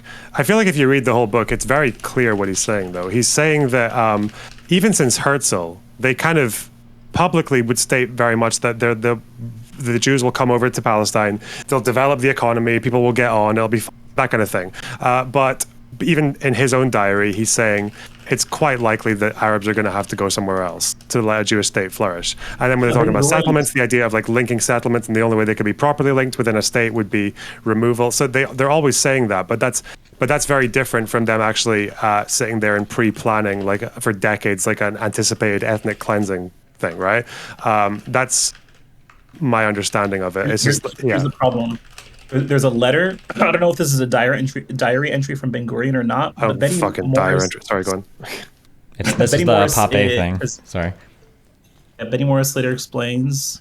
This is Benny Morris speaking, that the problem was the original handwritten copy of the IDF of the letter deposited in the IDF archive, which I consulted after my quote was criticized. There was several words crossed out in the middle of the relevant sentence, rendering what remained as "we must expel the Arabs." Oh, I think that quote's fucking retarded. That's it's the like, Pape one, yeah. It's the whole, and even Pape, like the fucking quote starts as like he quotes 3 words and then just adds the elaboration. But then in like the next version of his book, he just puts the entire phrase in quotation marks. It's really fucked up. Wait, But isn't this Benny Morris's? Is not Pape? This is what Benny Morris is saying. No, the way Pape uses the quote. But the problem with that Benny Morris quote is it doesn't really get him off the hook or indict him anyway, because it's a quote in his diary, right? Like but we know that Benny Morris throughout the 30s and 40s, he never spoke against transfer. He said he was in favor of it constantly. Wait, Benny Morris or Ben Gurion? You mean Ben Gurion, right? Ben Gurion, yeah. Ben Gurion, even in the 30s and 40s, he even said that transfer would, like, it was almost definitely going to be compulsory. But he said that it was like that was more or less like he didn't see anything unethical about that. But that doesn't really prove or disprove the idea that it was like a planned thing. That quote you're reading is not from Righteous Victims, it's from Birth. Transfer was inevitable and inbuilt to Zionism because it sought to transform a land which was an Arab into a Jewish state. Yeah, that's from Birth as well. Both those quotes are from Birth. Yeah, the one that contradicts it as well. The fear of territorial displacement and dispossession is also from Birth. Territorial displacement and dispossession was to the chief motor of Arab antagonism to Zionism down to 1948. Indeed, after 1967 as well. That's not from here. The one that, okay. Arabs being that's from Birth. Yeah, I think. No, that's from Righteous Victims. Yeah. Yeah. Okay. Yeah, I mean, I think Ben Gurion. I mean, he said some wild stuff. He's also said something about. Let me actually try to find it. About if he was an Arab leader, he would. Oh, thanks for the $10, Judah.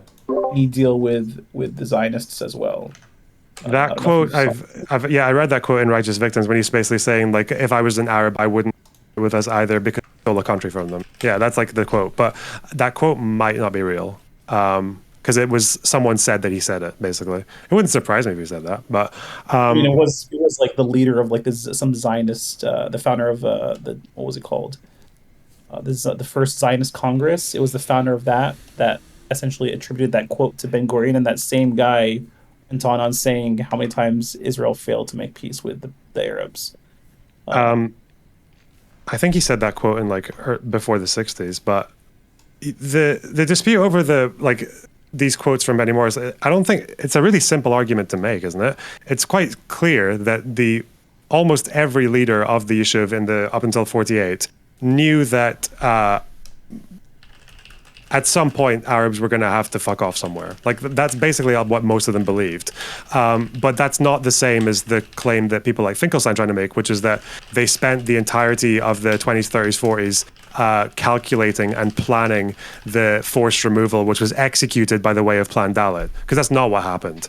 Initially, I think even the Battle of Castle is a really good example, like the road to Jerusalem, was when initially I don't think they captured the village and then got chased out again by the Arabs and then had to recapture it. But the first time they captured it, this crucial point linking Jerusalem to Tel Aviv, they didn't dynamite the houses. They didn't do that. That was decided upon afterwards because they realized that if they captured a village, they would either have to leave a bunch of troops there or they would have to destroy it, or it would become occupied again by irregulars. So it was like a policy that evolved over time throughout the war. Do you know what I'm saying? There's a difference between that and saying it was like this fucking Rick Montana, thanks Order for the 66 expel all the Arabs. Like, I think I think there's also just to understand your point, because these aren't mutually exclusive. Like, just because Zionism built in had some concept of Arab transfer doesn't mean that like Plan Dalet was like a top-down expulsion order, right? Yeah, of course. Yeah, the best way to summarize it is that like transfer, by the time the 48 war kicked in, and definitely by around April, May, transfer was a goal of the war. Not every historian agrees with that, but like most of them, I think, do. It was a goal of the war. But whether it was policy, like top-down orders, like Holocaust style, no. Well, I think the issue with saying that transfer was a goal of the war is why didn't they transfer everybody out then? Because then by the end of the war, there were some 100,000 Arabs that were still left in the 47. They transferred out like 90% or something. Yeah, but then why not just the rest? Why leave any? That would be like some different communities had different rationales. Like Nazareth was a big community that had doubled in size because of the refugee population. Initially, there was an order given to expel them from like a middle guy, but just by chance, the Canadian Jewish guy who was there just refused to carry out the order. And then eventually Ben Gurion and a bunch of other leaders agreed that Nazareth was of like religious significance and it would have looked really bad on the international stage to give like a blanket expulsion. So that's why, because it's not policy, sometimes people are going to occupy villages and they're not going to expel the population. That's just because it's not policy. It's the same way that like no one was ever given in trouble for expelling a village, but no one was given in trouble for not doing it either. Sure. Because it wasn't policy. Which, I think, yeah. Okay. Would either of you define what happened as an ethnic cleansing or not? Maybe. I don't even know how I feel about the term ethnic cleansing. I don't even know. When did ethnic cleansing first become a term? When did people start using this word? Yugoslav wars, I think. Was it in the 90s? People usually refer back to the way that it was actually used to fucking downplay what was actually a genocide. I've heard that take given before, but it was used in the international courts, just like, but not properly legally defined. But I feel like, I don't know. The more I think about the term ethnic cleansing, it seems kind of stupid, and also because it's not like a war crime. I don't think, or it's not like referenced anywhere. I don't think it's just like a term that people start using when people get like kicked out of their homes. I don't know. It's just kind of weird. I don't know. Yeah. Like the crime it would come under would be a crime against humanity if it was one, because it's like a crime against the civilian population. Yeah, like potentially. Yeah, sure. Yeah. But I don't know why people like hinge upon that. Again, like I think the dispute because that Morris have with other. Well, in my opinion, people hinge upon it because it sounds like genocide. I think that's why people use it. Yeah, of course. Yeah. And it also does imply calculated, planned, fucking Order 66. Yeah. Yeah. The fact is that they were given a lot of fucking. Sorry. Does it imply calculated? You say. I think it does. Doesn't it? Of course. Yeah, of course it does. Because that's the argument that people like Pape try to make. I haven't read that book. I probably should. It's not terrible. It's got some, like, I think Pape was a bit quicker than Benny Morris to notice something like to point out the fact that there were two instances where the Zionist militias tried to use fucking typhoid to poison the wells of Accra and a part of Gaza, and that was actually like an order given from the top down, but Benny Morris kind of like doubted it for a long time until he eventually conceded it. But for the most part, the book is partisan as fuck. I don't know. Yeah, it's like there's one example in the ethnic cleansing of Palestine. It's right at the end when he's talking about the peace process, and he talks about Rabin and Arafat. And he basically just says, well, like Rabin basically led the expulsions in 48 of Lida and Ramla, the biggest ones. And in 1988, he was talking about breaking the bones of Palestinian protesters in the Second Intifada, First Intifada, yeah. But he mentions that part about the peace process, and then just like you don't hear anything about Arafat at all. It's just like for the entire book, like Arabs just have the most passive role possible. That's like kind of how it summarized the problems with that whole book. It's like throughout the entire thing, it's like every Arab figure is just kind of there, like by the by, just kind of like not really doing anything or having any agency. Yeah, but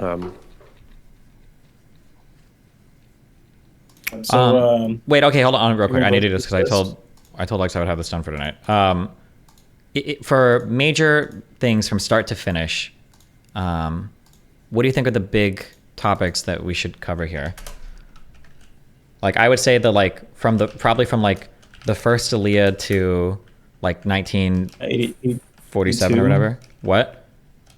Yeah, probably from like 1982 until 1882, right? Maybe but yeah, I know it's like maybe it's 1882 till like 19 till pretty much the start of the British Mandate, which I want to say is like 1912, is like its own thing maybe, and then from there until 47. Sure. What are the major moral questions that we have here? I think like one would be like, did Jewish people have a right to buy and settle land in Palestine? If not, whose fault was it? I think that's a question. Why didn't after the Ottomans were fucked off of that part of the Middle East, why didn't they just give self-determination or just give rule to the people who were there at the time, like they did with everywhere else? Wait, did they with everybody else? Well, they would put like a king in, right, like or something like that, and then just agreed to transfer power that way. I think Palestine was the only one where they decided to actually set up like a different state with a foreign population coming in to build it up. Did they do that in Syria and Iraq? In Syria, they got rid of the first king who tried to take it over, and then had a mandatory rule where they would transfer power over to like a local leader. And with Iraq, they installed the king who tried to take over Syria at first. It was a bit messy. But the idea, what I'm talking about is, was it the Paris fucking Peace Initiative in 1919, when there were kind of like two ideals that were coming forth. One was Woodrow Wilson, who was very much preaching about self-determination and like handing over power to the natives, basically. And then there was also balancing that ideal with European imperial interest. Sure. Well, okay, wait. Well, just real quick. For these questions that I'm thinking of like, what are the questions where there are like major areas of disagreement? I don't know if this would be like as like major of a disagreement of like, why didn't they give Palestine to a king like they did with the other people? I'm thinking of like... Is that not a disagreement? Is whether or not there was a right to give, to have the Balfour Declaration at all? Well, I think that's incorporated in my question of like, did Jews have a right to buy and settle land in Palestine? And then if they didn't, whose fault would that be? And then that would involve things like the Balfour Declaration, the Mandate for Palestine, basically stuff like that.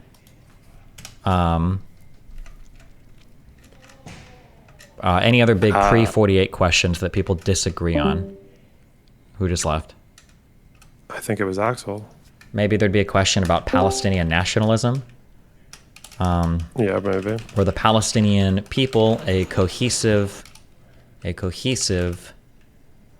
group that identified within the mandatory Palestinian borders? I think everyone agrees on that, don't you think? No, I don't think so. I think Benny Morris says, and I think Shlomo Ben Ami both say that the groups of the Palestinian national identity basically formed as a response to the incoming Israeli people, or incoming Jewish people, basically. I think it was also because, as well as the partition of all those countries.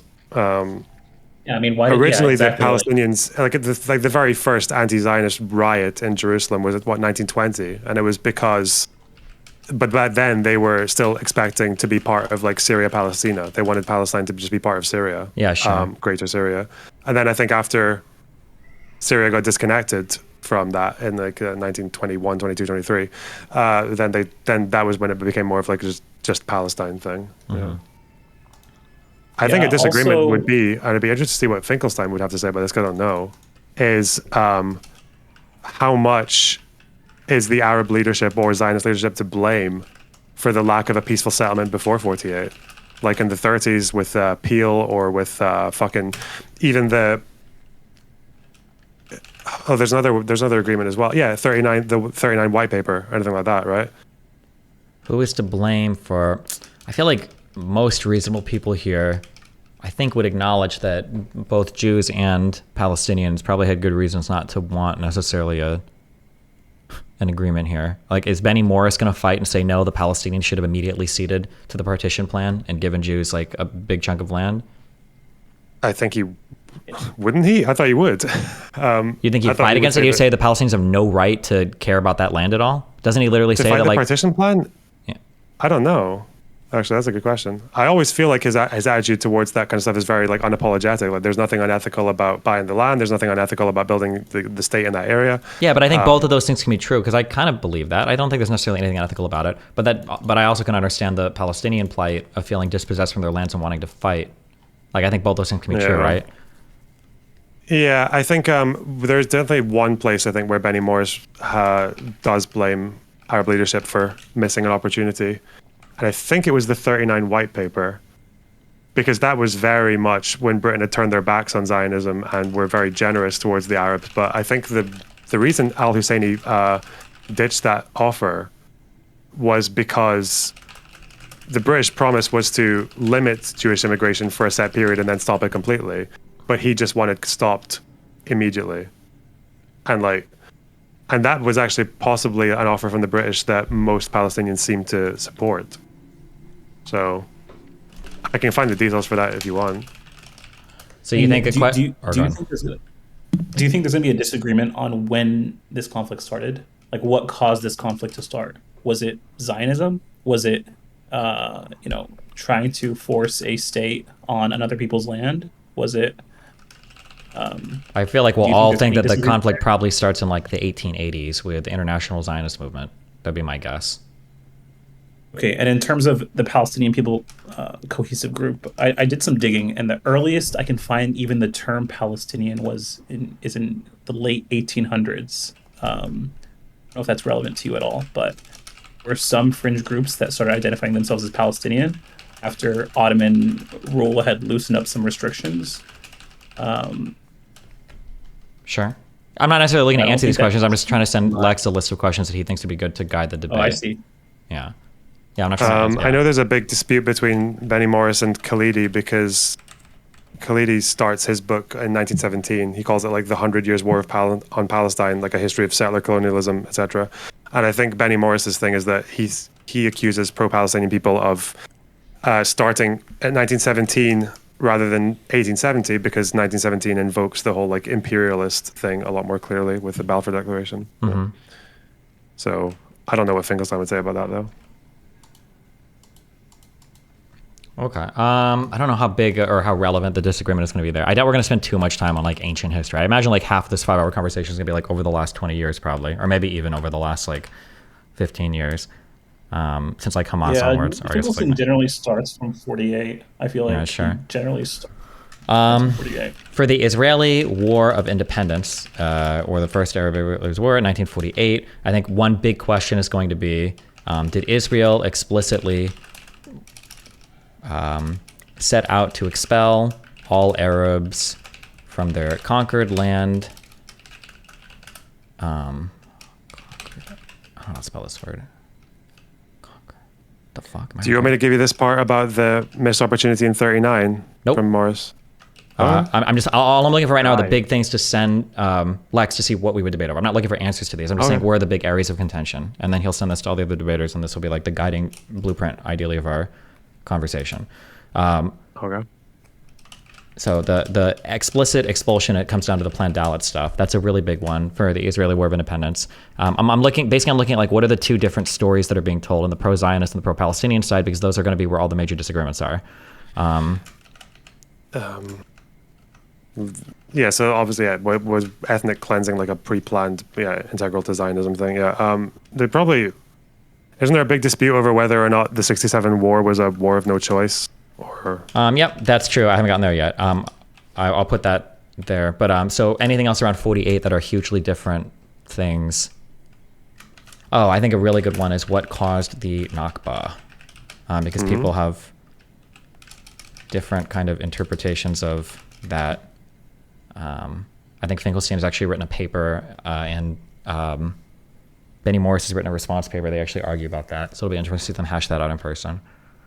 Because some people say the Nakba was explicitly caused just by either Israeli intentionally, or like Israeli were basically doing everything they could to make it happen. Other people say there were a lot of other push and pull factors. So I think Benny Morris cites that a lot of the Arab elite basically left and fled the cities in like the 30s, which basically made them ripe for desertion when the War of Independence started, because if all their wealthy people had gone, like the people were like, well, fuck it, we're not going to stay here.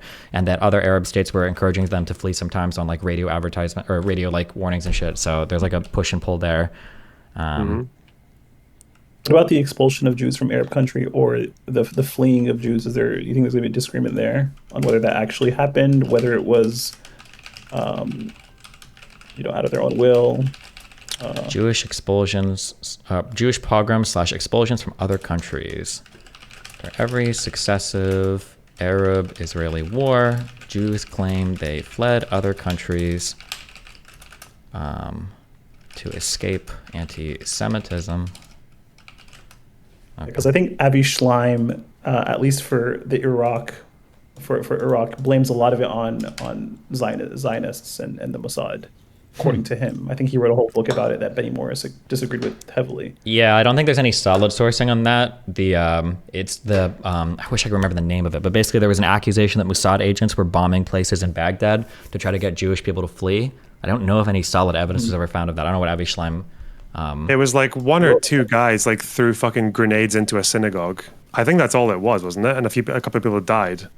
Or was even I might have even just been one person. I don't know, but yeah, like I don't think it's ever been resolved, and it doesn't seem like the Mossad has ever done like anything like that ever since, have they? Like blown up synagogues to get Jews to run away. They've done other snaky shit, but not that. In the Levant affair, what were they targeting in Egypt? They were targeting British shit because they wanted to make it look like the Egyptians were because they wanted the British to stay in the Suez Canal. No, yeah. Okay, so I mean that would be like a thing I think is maybe similar-ish, but sure. Or that somebody would claim is similar-ish.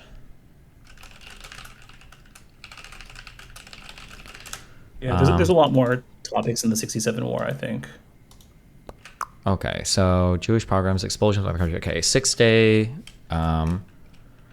Maybe also didn't the Arabs that remained after the Nakba were essentially put under military occupation? Were they? I thought they were all just made citizens proper. No. No, they became basically what's happening on the West Bank. They were living under military law until '67. Okay, I have no idea. I don't know if anybody until '67 or '66, one of the two. I did not know that. I haven't heard that before. How would they go through village to village where there are Arabs and Jewish people living together and figure out like who votes and who doesn't? Or let me just find this source to make sure I'm not crazy. Military law, Palestinians. Yeah, so Palestinians under military rule from 1948 to 1966. Yeah, you can read into that, but are you talking about Palestinians? I know there are areas along the Green Line that were very disputed, and there were a lot of fighting going on where there was like definitely they weren't treated like citizens. But it also happened in like Jaffa, Lid, Ramleh. In Jaffa, the Arab population didn't get citizenship until '67. I don't know that. If that would be new to me, but. What are questions for the 6 Day War? Just on this, I guess. Okay, yeah. Let's questions for the 6 Day War. Did Israel have a good reason to preemptively strike Egypt? That's one question. Yeah, where was it like an actual existential crisis? Right. I guess how badly did the blockade affect Israel? And was that blockade actually being implemented by Egypt? I've heard conflicting reports on that. All right, is this really going to be something people would fight over much? Probably not.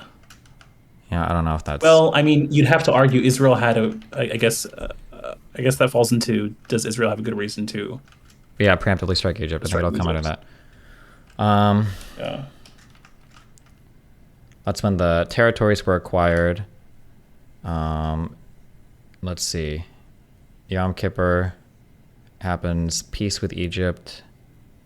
The Oslo Accords. 71 attempt at peace with Israel, right?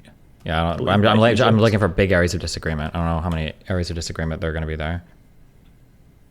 Okay. 1982 Lebanon War, I think, be probably a big disagreement. I think that's when Norman Finkelstein actually started researching this topic. I feel like doesn't everybody acknowledge that like the Lebanese wars were pretty fucked for Israel, or is Benny more? I mean, I think he called it essentially a genocide. Portions of it. The 82 one. Yeah, that's what I'm talking about. The 82 war.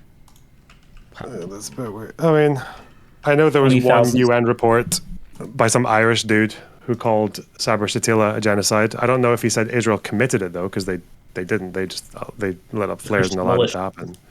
Yeah, I think it was the Christian supported it was by my guys Israel. who did it. Those bastards. Yeah, maybe there's not a lot of disagreement in 82. Um, nothing in There's probably going to be the big 56. disagreement over like what should have been done, like morally, with the refugees after 48, right? Like whether UNRWA was the right decision or whether Israel was in the right to basically like have a policy of shooting people who tried to cross the border, right? That happened for a bit after 48 when people were trying to come back, basically. I think Yeah, especially around 48 Gaza. to kind of like mid 50s, yeah. Yeah. And I think maybe not Finkelstein, but I think Avi Schleim and Morris have the disagreement over whether or not Israel could have achieved peace right after 48 with the Arab states. That would be ridiculous. No shot. Avi Schleim definitely does say that they had the opportunity to, but just didn't take it. Interesting. We're just going through any other major disagreements.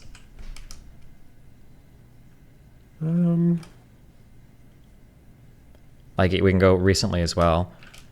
It would be a good. I wonder if I know that they disagree on a particular event in 48, but you could. It's probably like a broader question of like, has Israel ever had like a policy of targeting and like massacring civilians?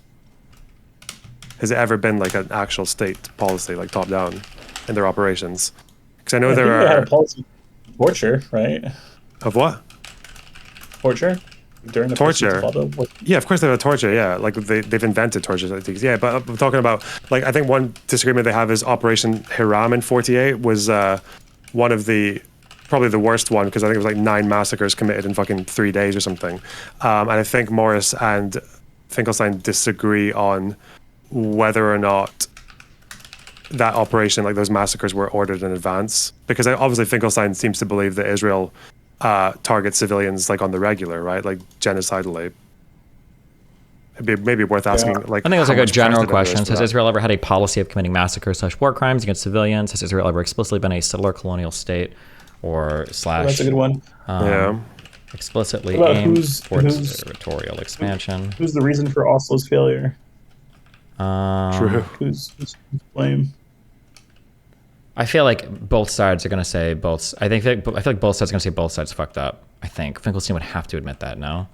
I think Finkelstein I mean- thinks that it was a terrible from the start for the Palestinians because it again doesn't call out a lot of the things that Shlomo also calls out. But Yeah, like the fact that he don't think- that is such a I feel like that's such an easy thing to call out, but I've never seen anyone do it, right? Like the fact that he always hinges upon that Ben Ami quote, whereas everything before and after that quote is him shitting on Arafat and saying it's all like been basing like almost That's all all the blame on Finkelstein Arafat. does for Yeah. his scholarship is quote snipe. He does it to Benny Morris too, which is why I'm really excited to see these two hash it out in a 5-hour convo. 5 hours. That's what Lex said we're doing. yeah, Yeah. Finkelstein also he's. I think he definitely he doesn't like the PA. He thinks the PA I don't know what he thinks about Arafat, but I know Finkelstein thinks that PA just worked for Israel essentially. For One of his recent videos, he calls out why the PA wasn't the one that took Israel to ICJ and it was South Africa instead. more he recent definitely doesn't questions like the PA. after Camp David. It was Obviously, all the Camp Gaza David. stuff, right? Was the Gaza blockade not justified? Was the Gaza pullout the right thing to Ooh. do? That kind of thing. The blockade. Oh yeah, That'll be a and big one. Hamas, are they can they rule? Oh, They- who created Hamas? Whose fault is it that Hamas is a thing? That might be fun. I don't know if Finkelstein if he does the whole Israel created Hamas thing. I'll probably listen to some of his debates and find out because I've got some loaded up. So Or were Hamas ever an honest broker for peace? I know Finkelstein believes they were. can Hamas ever be an honest yeah. broker for peace? Do Palestinians have the right to armed struggle? I think everybody would agree. Okay. Probably yes for that. Does that right include what does that right explicitly include? All military objectives that also include settlers in the West Bank that are considered illegal under international law, only violent settlers. I have a Oh, I think Finkelstein has even said that the only international law he's against is when they say you can't indiscriminately target civilians. Finkelstein has said indiscriminate compared to what? Because if the Palestinians don't have any discriminate weaponry, they should be able to retaliate to Israeli offenses with indiscriminate targeting because that's all they have Wait, who said that? as a way to justify the violence. Wait, who said that? Goldstein. Okay, that statement is no 1 way. billion percent not true according to international law. So I've read a lot more international law No, he now. says that he says that it's absolutely against international law. Uh-huh. His argument is that he disagrees with that specific rule. Sure, that's fine, but it's because hard when Finkelstein stands on international law as being his only saving grace, but then substitutes in moral claims when he feels it's not satisfactory to him to lean on I think the international law. argument is like it's essentially a law against poor, weak people, and that don't have guided Correct. munitions. Yep, I understand. Whereas- It is an argument against that, and it's a fundamental misunderstanding of what international law is for. International law that governs armed conflict is not supposed to make sure that conflict is fair. It's supposed to protect civilians and the rights of horse to combat, basically participants, people that can't fight or people that have protected status, basically. That's what the law of armed conflict is for. So when people say, I mean, well... he shared it as an opinion. I don't think he's against. I think he's for. No, I think he's even said this. he has a horrible understanding of international law, and I Harsh guarantee you war crimes. he absolutely probably feels this way. And I'm sure he'll make these arguments, because I think I've seen him make He arguments also like this. said Hamas leaders should be charged with war crimes, is what he said. He was like, I would represent them and try to give them the best case that, well, you know, this was the conditions they lived in. Yes, they committed war crimes, and he would try to like defend them. But he said that, yeah, both Israeli leadership and Hamas should be in front of the ICC for war crimes. Okay, I don't know. I'll listen to what he says about it. Any other big What a question? giga chat. What are there any? Do people argue about like the March of Return, if that was peaceful or not, or? Oh, Finkelstein big on March of Return being. I think he's the one that he even said that he was in talks with members of Hamas saying, stop the violence, try to, do something peaceful. And did you read through his Gaza Inquest to Martyrdom? I think he might have. I don't know if that book came out before or after. I don't know. Committing war crimes. For October 7th. Yeah, I don't know. Does Israel have? I haven't read it, so does Israel have a right to destroy Hamas in the Gaza Strip for October 7th? Was Hamas in the right for the attack they conducted? I was going to say on the international law part. So there are two things that get conflated a lot that I understand now that there's a huge distinction between. So one is called jus in bello, and then the other is jus ad bellum. So one of these concepts govern basically, I think, the right of a country to go to war, and the second one basically governs the conduct within war. The right of a country to go to war, to respond with some military aim in response to some attack, can be justified, but then there is a separate list of justifications that you evaluate for the conduct within war. So you might say, for instance, that I believe it would be the jus ad bellum would be the justification to go to war for Hamas might have existed on October 7th, that Hamas was justified in wanting to go to war with Israel, but the jus in bello, the actual conduct in war, was all war crimes. So you can have the satisfied condition of you can go to war, but that doesn't necessarily give you carte blanche to do whatever you want within war, if that makes sense. Okay. Yeah.